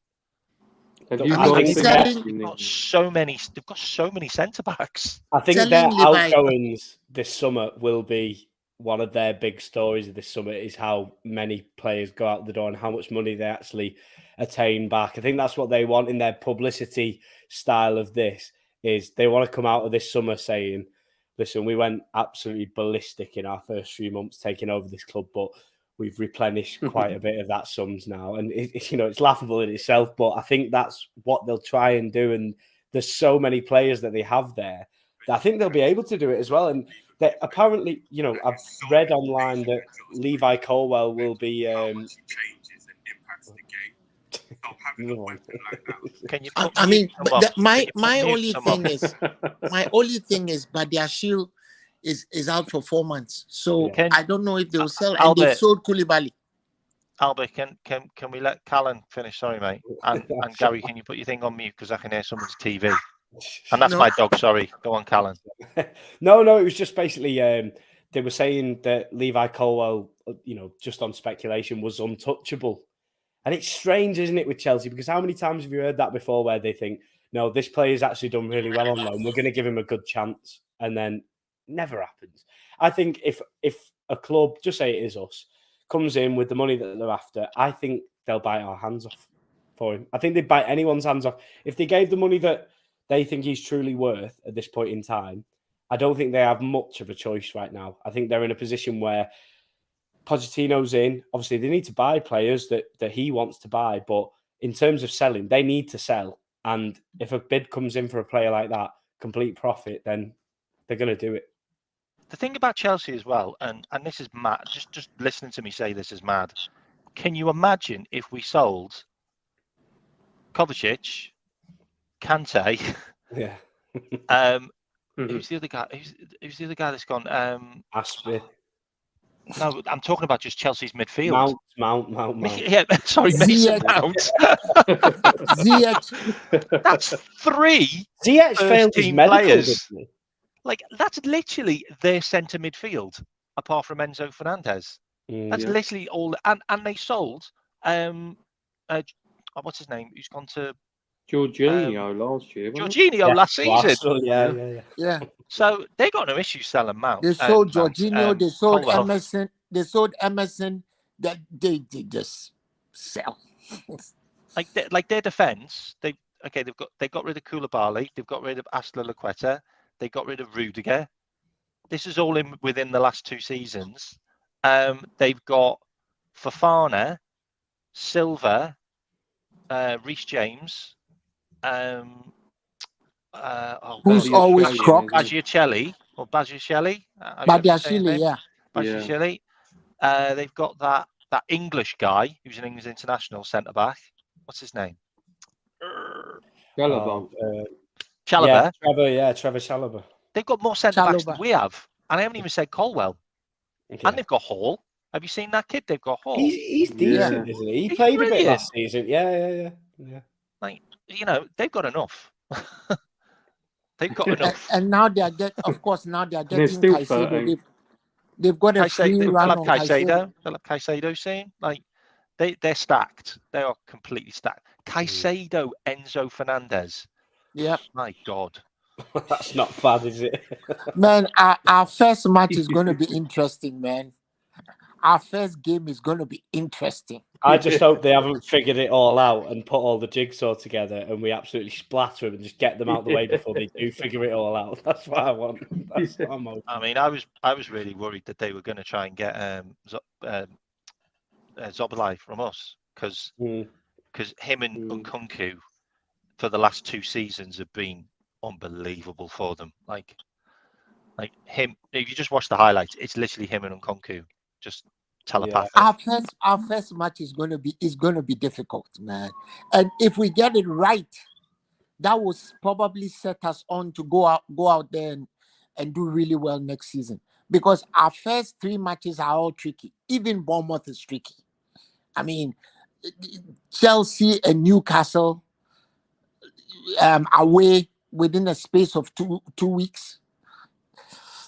That's going to be tough. we need to start on the front foot. If we don't, there'll be problems. The only thing about Chelsea, and it's not really Chelsea, it's more Pochettino. He's not very good defensively. Like, he's never been that good with his defense. Like, he wasn't good with Tottenham, really. He wasn't really good with PSG. It's all more about the attack and forwards. I have never I don't rated see them that. having an I've amazing never attack. rated that guy. I've never rated him. Pochettino. No. I think Southampton was the same. Quite leaky. Yeah. Quite leaky, Southampton. He seemed to be building something at Spurs, and the defense that they had there was, decent at best, I think. But he's just that type of manager, isn't he? You never know. I got asked my opinion on him, and I was like, I don't really know. I don't know what to say about him, because you can say so many positives about him and what he does, and he brings teams on and things like that.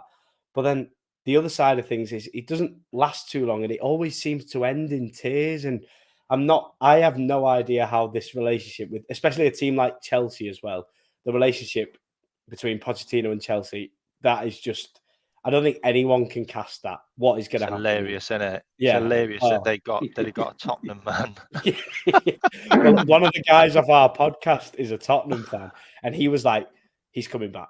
He's coming back. He'll be back at Spurs this season before they signed Ange.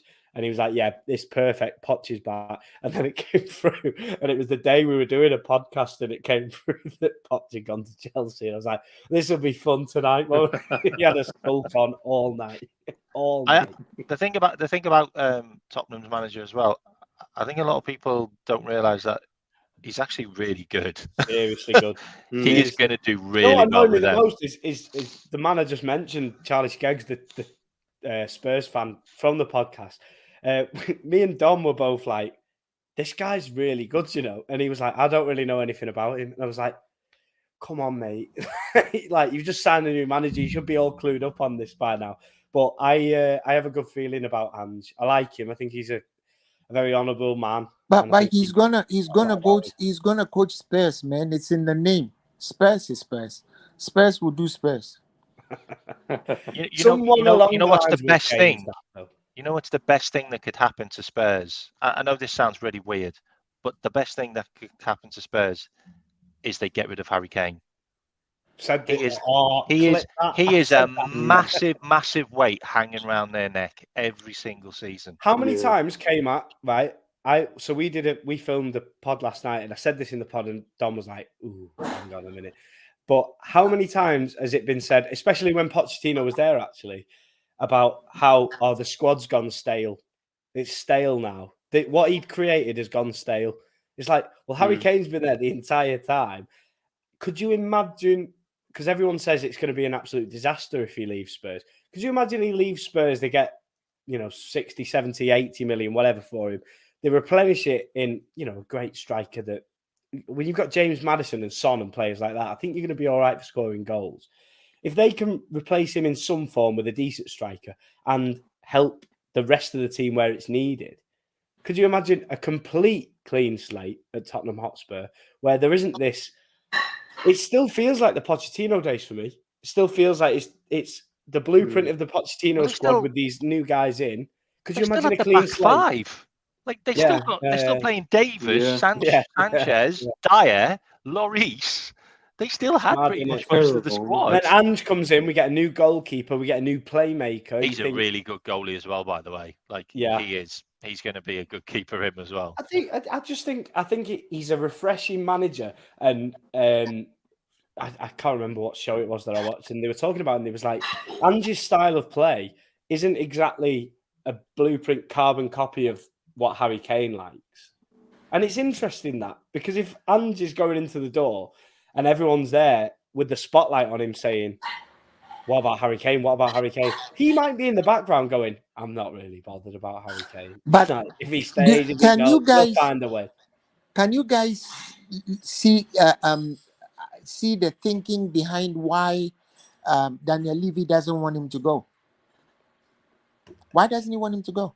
I think he's pressed on him being the talisman of that football club. I think he's terrified of Tottenham without him. Which is weird, really, because if we've had it ourselves. We're all Liverpool fans. Steven Gerrard, man, like he gets to the end of his term, and we move on. Everybody moves on. You obviously can name the legendary footballers that have played for Liverpool Football Club, and you go, what are we going to do without him? We'll go and sign the next one. That's what we'll do. And he's Steven terrifying. Gerrard, for all that he did, cost us a league title by himself. Now that Sunderland keeper did that. Vito Manone did that. That's where I'm at. Okay, think about Harry Kane. Okay, by the way, anyone who's like listening and that, I've got nothing against Harry Kane. He is a fucking incredible player. Okay, yeah. What he can do is unbelievable, and the fact that he's adapted to do what he can do is incredible. Okay, no disrespect on Harry Kane. Okay, Tottenham got to a Champions League final when they didn't have him. They beat some really good teams on the way without Harry Kane. Yeah, Harry Kane is a handbrake for teams, okay? Because all that happens is you end up, everything just gets centered around him, and if he doesn't perform and score the goals, nothing else is going to happen in the game, and you can't have your whole team rely on the output of one player. When has that ever succeeded? When has that ever never worked? succeeded? It's Look never at worked. Ronaldo at Man United. Didn't work. Like doesn't the second time round. It just doesn't work. Just doesn't Ronaldo work. at Real Madrid. It's happened with like Man City. Hey, but come on, Real Madrid. I think they had a bit more. No, I'm talking about Man United. Talking about just that. After Ronaldo left Real Madrid, they still win. You know, you bring up something, right? And it's just like a case in point that I want to give, and I don't want anybody to jump on me. Does anybody remember our looking lineup? forward to this then, Albert. Right. Does anybody remember our Here we go. lineup when we beat Barcelona 4-0? Yes. No Bobby, no Salah. Thank you. That's all I will say. It happens. Teams step up, don't they? And maybe that Tottenham Hotspur dressing room will go, oh God, he's gone. He might be the biggest arsehole in that dressing room. We don't know anything about their dressing room. He might be the regimental arsehole that you think, well, I've been here, I'm the top man, so I'm the top boy, and you're going to do what I say. He might leave, and they might go, thank fuck for that.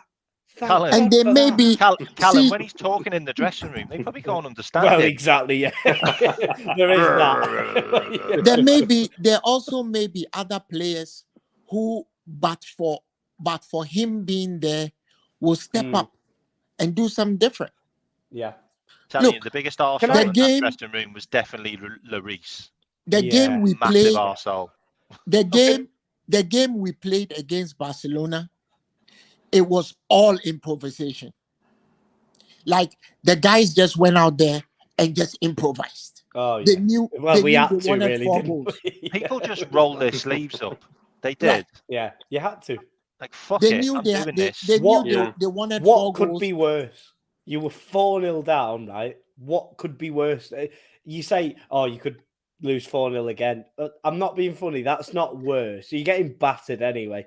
Go for it. Just do everything you can to go for it. And then, do you know what I hate? I love the LFC TV highlights of it. I hate the BT Sport highlights of that now, because if I watch the LFC highlights, they'll just show what's good in the game. The BT Sport ones show us the Divock goal, and then they show us the 4 million Barcelona chances between that and the first Wijnaldum goal. It's like, oh my, how did I get through that game? You know, Wijnaldum said that when he came into the match, he completely ignored every instruction he had been he was given. fuming, wasn't he? So angry,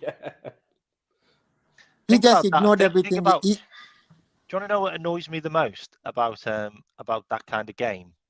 Is we knew we were losing, and we just thought, fuck it, we've got to have a go at this. We didn't do that last year. No.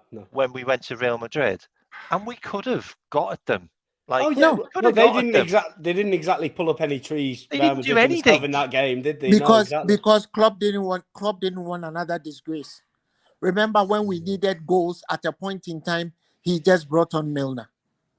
I mean, what do you bring on Milner to do when you need goals? That was a conceding, can wasn't you it? That was the imagine, white though? flag, wasn't it? Can you imagine that if we'd have got a turnaround in that game? Oh Can God. you imagine if we'd have won that game? That would have been better than Barcelona at home. I'm sorry, like. Oh yeah. Well, It yeah, would you have know, been, because I Real have Madrid were meant to win that cup. Well, exactly, and then you think that obviously it. Man City at the end of the season turn out to be this super team that have won the treble. Of course, you look at their league form. Obviously, we beat them at Anfield; they battered us at their place. But We beat them in the in cup the as Champions well. League, you know, Yeah. how it is in that Champions League. Exactly. So we get through Real Madrid in that game. We go for it big time, all guns blazing. We get a miracle again. We get through. I think we'd beat Inter Milan. That's all I'm saying. I think Yeah, if we no, can get I through don't Manchester disagree. City, yeah. I don't disagree. If we'd have come back on that game, we'd have won the Champions League completely against all odds, I and still that would go have back. just been incredible. I go back to the Anfield game though in itself, and it's like I understand. I'll never forget.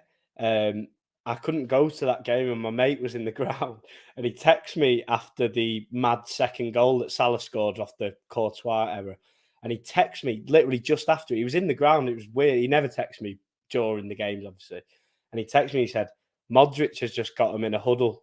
I sense trouble." We're 2-0 up, right? I'm going ballistic. I'm off my head. Absolutely buzzing. Got loads of heads round ours, absolutely made up. And he texts me, Modric has just got him in a huddle, trouble. And I was like, shut up, mate. Get my phone in my pocket, and then, what happens. It's how they work, isn't it? Well, Gomez happens. That match, we went into the second half after the mistake by Alisson and Gomez or Alisson and whoever, they made that mistake. As they were going into the dressing room after the first half, I knew we were going to lose the match. You could tell from their faces that they were really down, giving up a 2-goal lead. I mean, they were really down, and it was in the psychology. That's what we should be working on this what do you call it, this off season. Liverpool, before then, it doesn't matter. We were down. We always knew we'll come back to win, or at least come back to draw. At this particular season, we didn't even believe that we were going to win when we're winning. No, and we often expected the opposition to score first as well, which is never helpful, is it? Yeah, and it was almost like, and I mean, guys, it was almost like when the opposition scored, then we were relieved that the game has just begun. Yeah, then we could have a go. Remember Newcastle, right?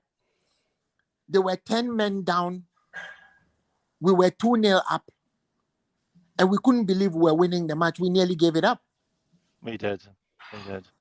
So what I wanted to touch on as well was I lost my train of thought now.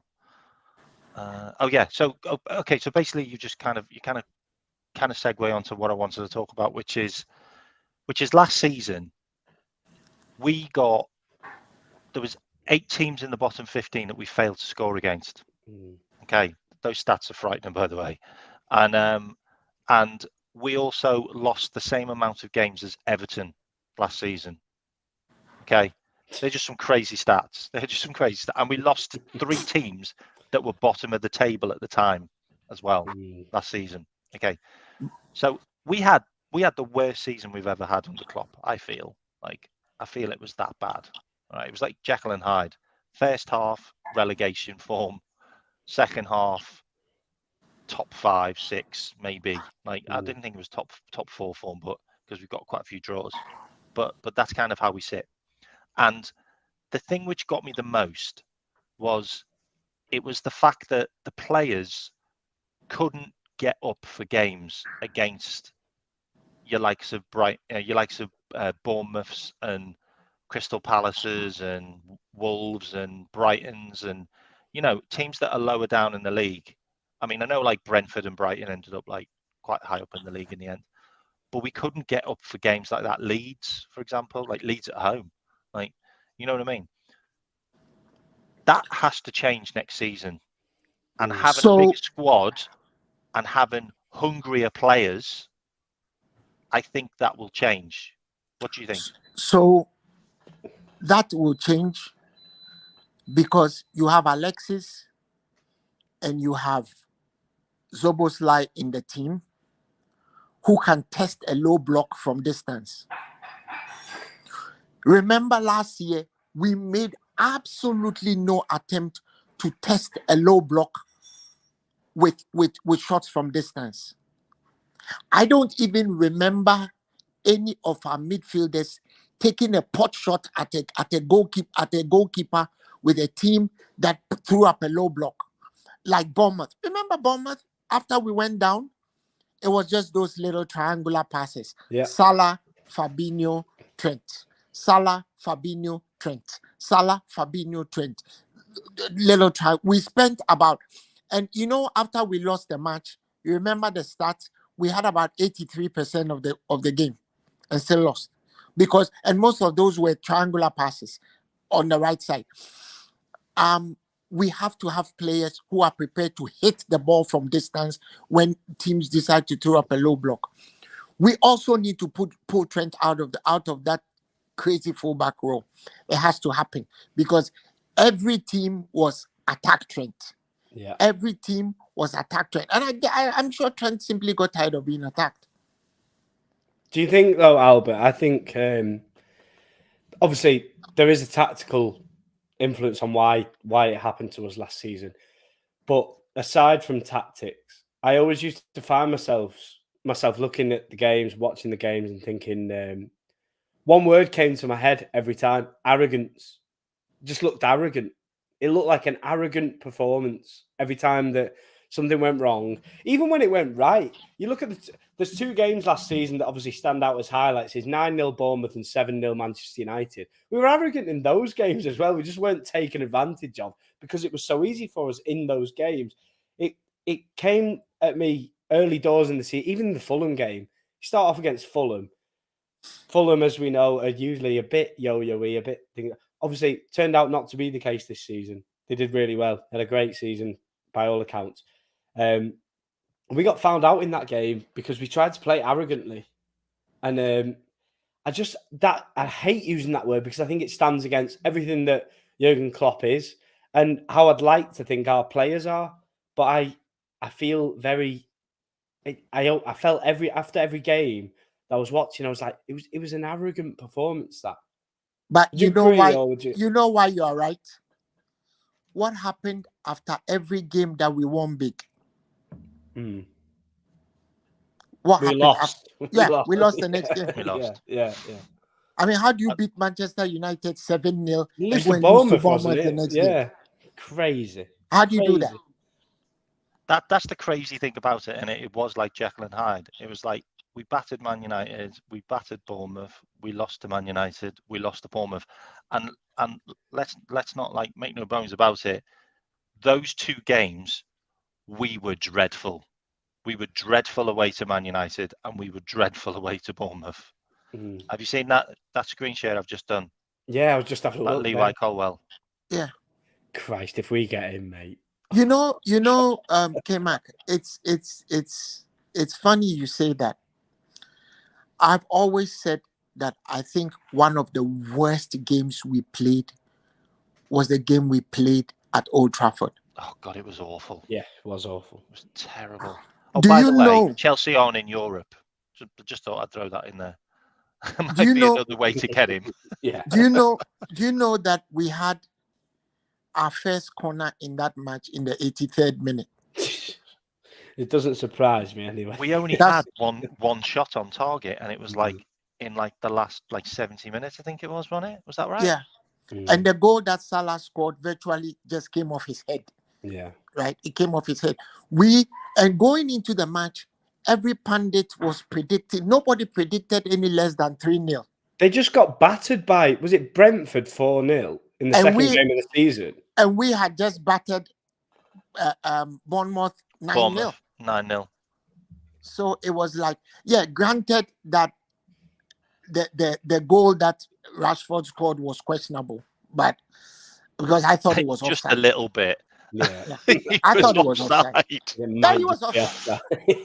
They didn't even look. Yeah, he just went to half time. Didn't he just go to like offside. half time? He's He was like, oh, we offside. just go to half time instead. Right. Something I wanted to touch on as well, which a lot of people haven't really mentioned, is this crazy stat as well. By the way, we only scored. If you take away those 3 games where we had like 7 goals, 6 goals, 9 goals, we only scored 52 goals last season. That is really, really bad. If you take away those 3 freak games, yeah, like, then that makes it a lot worse. Yeah, if we win all those games 1-0, yeah, it makes it and a if lot you worse. take away the games Man City won, where they won like, I think it was like, was it like 7-0 and 6-0 yeah. and 5-0, and things like that. Yeah. They won a couple like that. They still scored 82 goals. Like, Yep. it's a big, big difference. A big And difference. you see those goals. You know, sometimes they say you should have saved some of those goals for another match, right? If you do a statistical distribution and you distributed some of those goals elsewhere, we probably come second or third in the league. Because 9 + 7 is 16.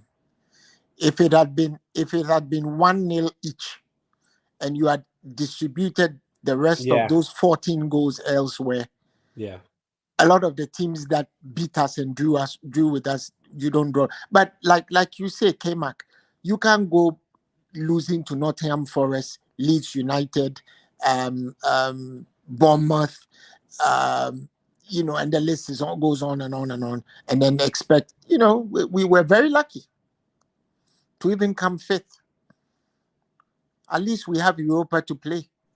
So I'm trying to sort out that thing so people can see it. Hang on, there. I think that works. Does that work? Final in Dublin as well, by the way. That is I know. Tasty. And the crazy thing, and the crazy thing about it as well is it could be Brighton. Could you imagine? Do you want to know something interesting as well? Do you want to know something interesting as well? Guess what? It could be Manchester United. Do you want to know something else which is quite interesting, which a lot of people haven't talked about, but I've kind of noticed it recently, is we seem to have a habit of treating our players quite badly, like when they're on loan or when they've left the club. Yeah. There's been stuff that came out about the guy that went to Aberdeen. I can't remember his name. Leighton Clarkson. Yeah.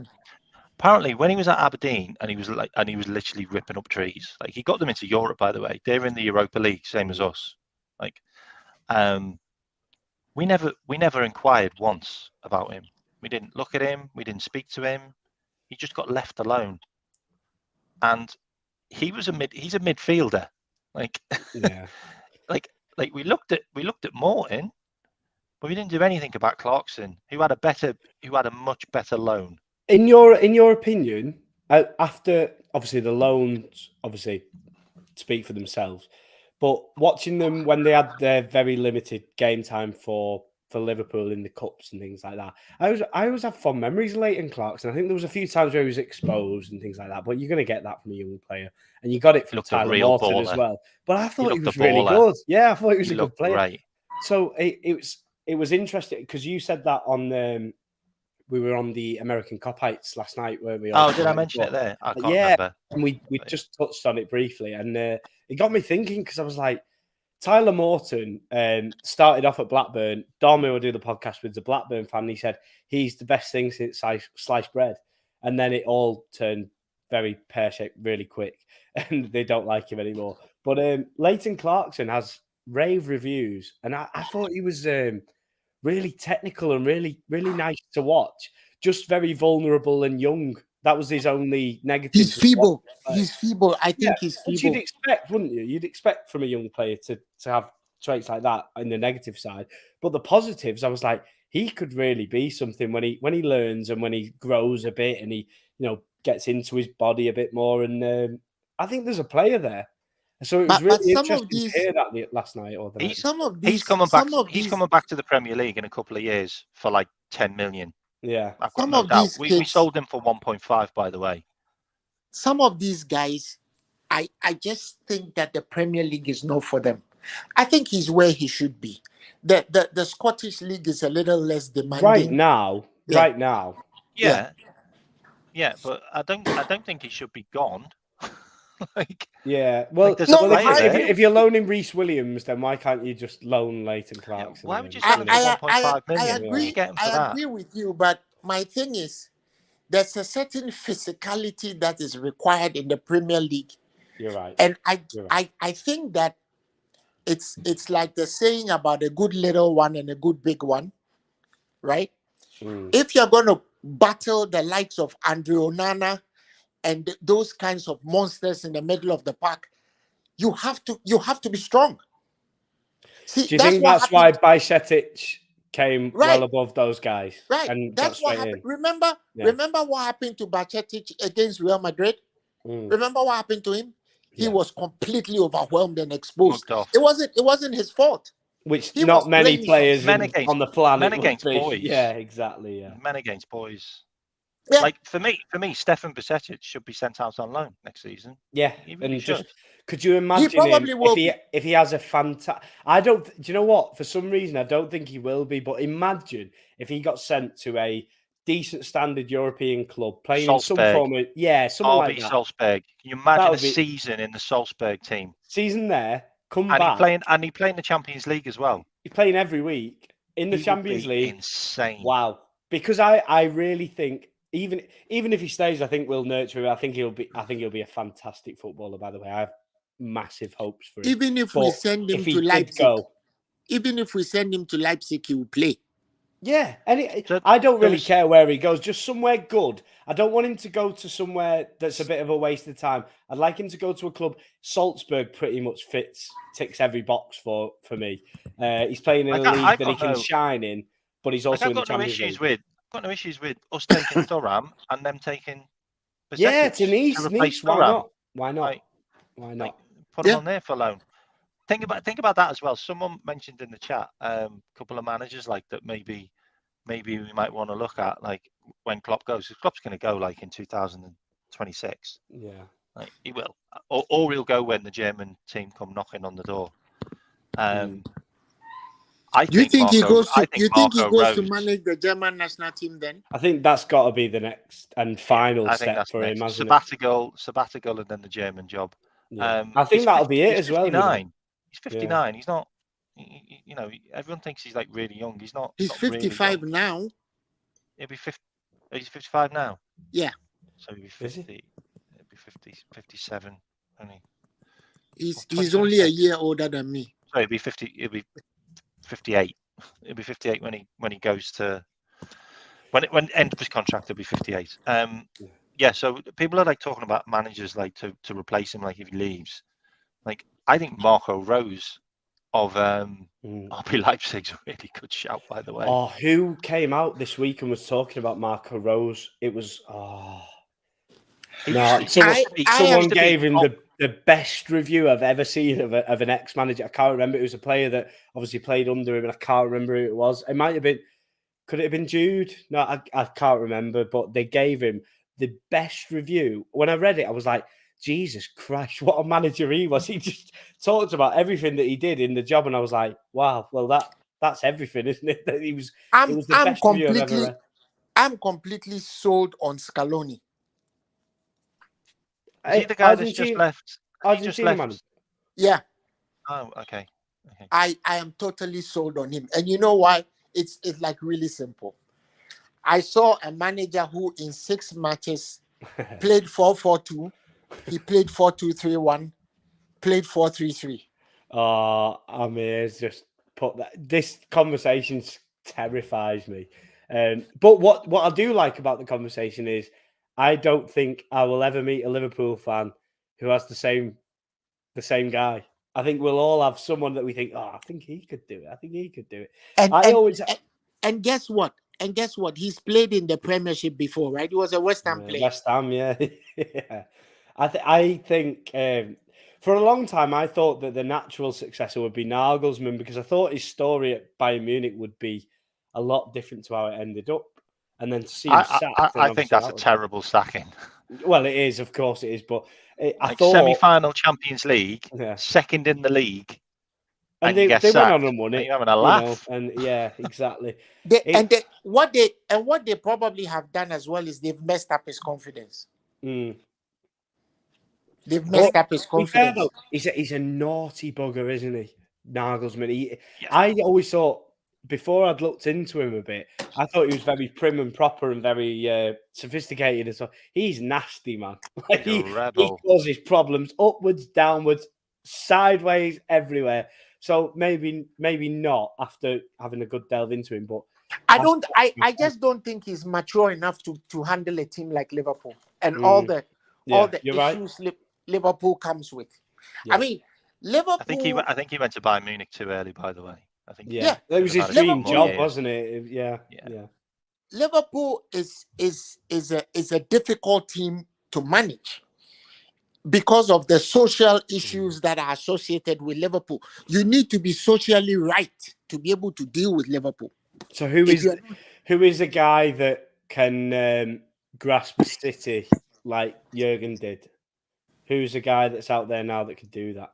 I can't even think of one right now. I've had thoughts go through my head, and I can't think of a guy that I could picture coming into a club with it. To be fair, when Jurgen Klopp leaves after what he's done, we're all going to be hurting, aren't we? And we'll get to a point where we go, we've got to get behind this man, whoever it is. You know what happens? You know what will happen? Let me put it mildly by just saying this. I hope I don't anger anybody. Our assistant manager will be a very strong candidate to take over from Klopp. Pep. Yep. I don't know how I feel about it. I'm petrified. Yeah, I'm petrified because he was the reason why we had such a bad pre-season. He was the reason why Mo Salah was played as a linesman. K-Mack, you know what I'm saying? That's all down on Pep. The Pep tactics. You have the history of Liverpool at your fingertips. Paisley, Joe Fagan, Roy Evans. The list goes on. What were they all? Assistant managers? No. It ain't him. It ain't him, mate. It ain't him. Yep. So we have that I'd rather have Buvac. Yeah. I'd rather have Buvac, who was the guy that was Klopp's assistant, who Pep took over from. I'd rather have him. Zelko won't come back to Liverpool. He will be a perfect manager, but he won't come back. Blowback. I've got two candidates who I'd like. Okay, one of them I think would just, oh my God, he would just be an amazing manager for Liverpool. Is Roberto Mancini. He's a fantastic manager, and another one is Unai Emery.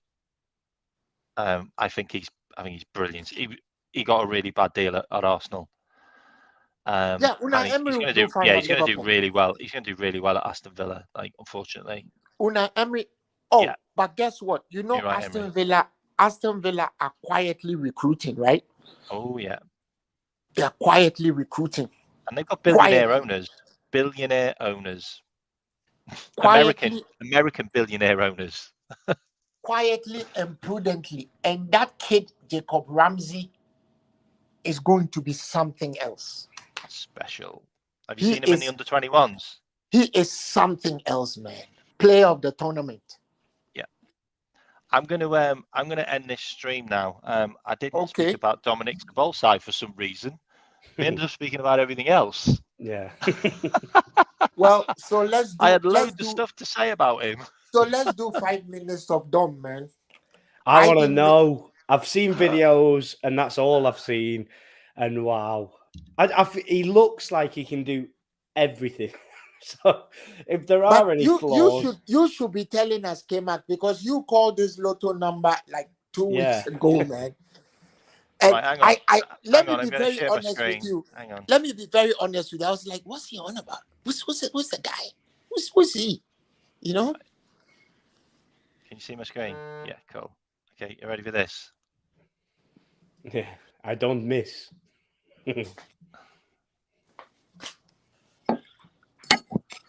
Guys, 1 second. I'll be back in a second. Look at it, Neymar's face. Look at the time. Yeah. 90 minutes. Serious fate. He just looks sublime. He looks good at everything. I saw a video as well. What I loved was our fans embracing it. When the player was trying to kick the ball out of play and he ended up kicking him in the naughty bits, and he's off the pitch screaming in pain. He has a look up and then he just crawls onto the pitch and starts rolling around. I was like, we need a bit of that. We need a bit of housery. We need a bit of backbone in that midfield. And he just seems to tick every single box that there is to tick for me. Absolutely love it. I'm going to do a little bit on him because I'll end the show in like 5 minutes. Okay. Sorry. Yeah. Okay. So look at that age. Okay. 17 years old. He was playing for Salzburg's first team. 17 years old. Okay. 16 games, 724 minutes. 16 games, 720 minutes. I mean, that's more than Naby put in. Yeah. 3 goals, 3 assists. 3 goals, 3 assists. He was 17. Okay, let's just and they won the league. All right. We really need to understand how good this guy is. 18 years old. They won the league again. 27 games, double the minutes, double the goals. Look at that. 9 goals, 10 assists, 18. The guy is the real deal. 19 years old, Salzburg. First again. He only started 12 times. He got a abductor injury that put him out for like half a season. That's the only injury he's had. I've seen this. Yeah, the last 2 seasons. Why he didn't play as many games. I think there's been between him and McAllister. There's been 2 matches missed in the last 2 seasons between them injury wise. Mental. That's what honestly. we need to be doing. We are looking at players that have played 175 minutes. Yeah, 175 games for their clubs. Yeah, hardly any injuries, like as in like minimal injuries. Full internationals and potential captains. Like we are literally looking at that. They are sweet spot players. And where do you put this guy in terms of important Liverpool signings? This guy, I mean, you just have to look at his stats. RB Leipzig, 31 games, 20 years old. 20 years old. 31 games, 6 goals, 8 assists. That was his first season. Second season, 31 games, 6 goals, 8 assists. He is a stat monster and he repeats it over and over again. He takes free kicks, he takes penalties, he takes corners. Yeah. He's the man that controls everything. He wears the number 10 shirt for Hungary, played 34 games, got them to the World Cup. He's their captain. He's 22. Like, this guy is on the trajectory to be better than Kevin De Bruyne. Seriously, this guy could be the best player in the Premier League in 2 years' time. And I have no doubt. One of the things that struck me about him, he takes his free kicks and he hits the ball like it's a pitch, like a baseball pitch, like a knuckleball. Do you want to know why? Yeah. Do you want to know why? His role model is Cristiano Ronaldo. Yeah, I see. He did the C celebration, didn't he? I've seen. He based his game on Cristiano. So there's a video doing the rounds. Obviously, that was the first thing I jumped on as soon as I became familiar with him, and it was all of his Leipzig goals and assists. And the first is a goal. The second one is exactly what you're saying there, Albert. Is he has a free kick, and it's an assist for someone else, but he hits the ball, and it's like it's the type of ping pass. Yeah, it's like let me show you it to your mate somewhere. It's honestly, you think you're doing that in the middle of a game, and you're getting an assist off it. Unbelievable. I've got it here. 2 secs. Hang on, where is it? 2 secs. Just let me just share the screen again. superb It's on this. ability. It's on this reel bit. Hang on. God, where's that gone? Can you still see him at the screen? Can you see that with him? Yeah. Okay, here we go. It's still you on the screen now, yeah? Can you see it? It's still you. No, still you on the main screen, on the shared screen.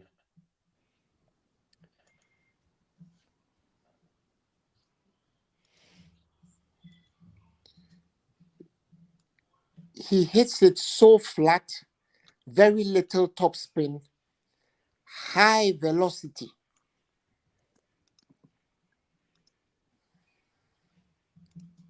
Comes at you with very little backlift.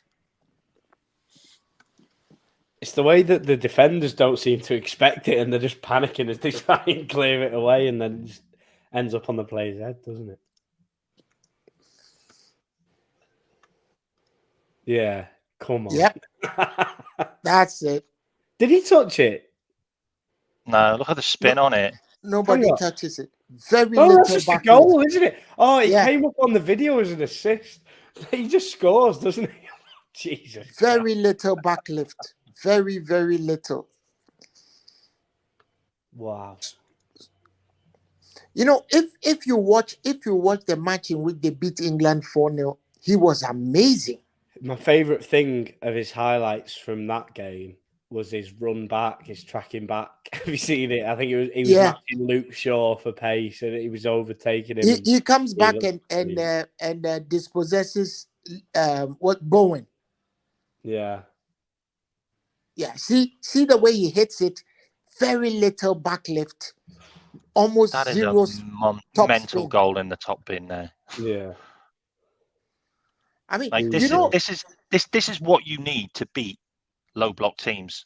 You need players that can just hit a goal like that. Exactly. I want him to want to do it though. I don't want it trained out of him. I just want him to be there on the pitch, take that first touch, exactly where you've paused it right there. Take that first touch, and all I want going through his head is, I'm going to smash this in top bins, or I'm just going to score a goal. You bring up, or I'm going to put it on a plate for Nunes. Yeah. You bring up a very important point. It shouldn't be coached out of him. You know, given what we're looking at, we probably will be able to get 15 goals from the midfield next season. That changes everything. I honestly feel like we could get 10 goals from Trent. Yes, from midfield. I'm being very conservative between Trent, Zoboslai, and Alexis McAllister, because Alexis McAllister scores a lot of goals too. So, given the three of them, I'm just being really conservative. I say 15 because let's just say that there's the Albert, that's still 15 more than any of the other midfielders. Correct. Exactly. And you see, once again, if you do a distribution, 15 goals wins you matches. Yeah. It could be 1-0, 1-0, 1-0 matches, 2-1, 1-0, 2-1. It could be matches that you were not expected to win, you win. It could be draws that it was difficult, you were behind, you managed to draw. Those things change games, it changes the league table, you do well. Well, I dread to think. And on that note, can everyone just say the channels and goodbye, because I do need to go. Okay, sorry guys. It's been over 2 hours. No problem. I'm good. I'm you know me. I'm not hard to find. So we'll catch up with you soon, Albert. All right, and Carl, do you want to give your show a shout, mate?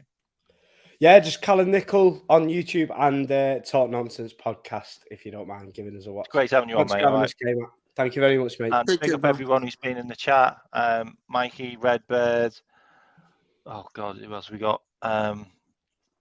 Amarali. Big up Paul Smith. Here to there. Helia. We got some new ones as well that I've not seen in before. Big up 12th man. Big up Scrapes. Big up Carmelo. Big up Pond. Big up GTV. Big up everyone that's tuned in. Great news today. We signed Dominic Sabolsai. I'll be doing another show next week. I'll do another call in with more guests. I'm having a break this weekend, but it's been fantastic, and hope you subscribe. Hope you enjoy the show. Take care. Bye bye.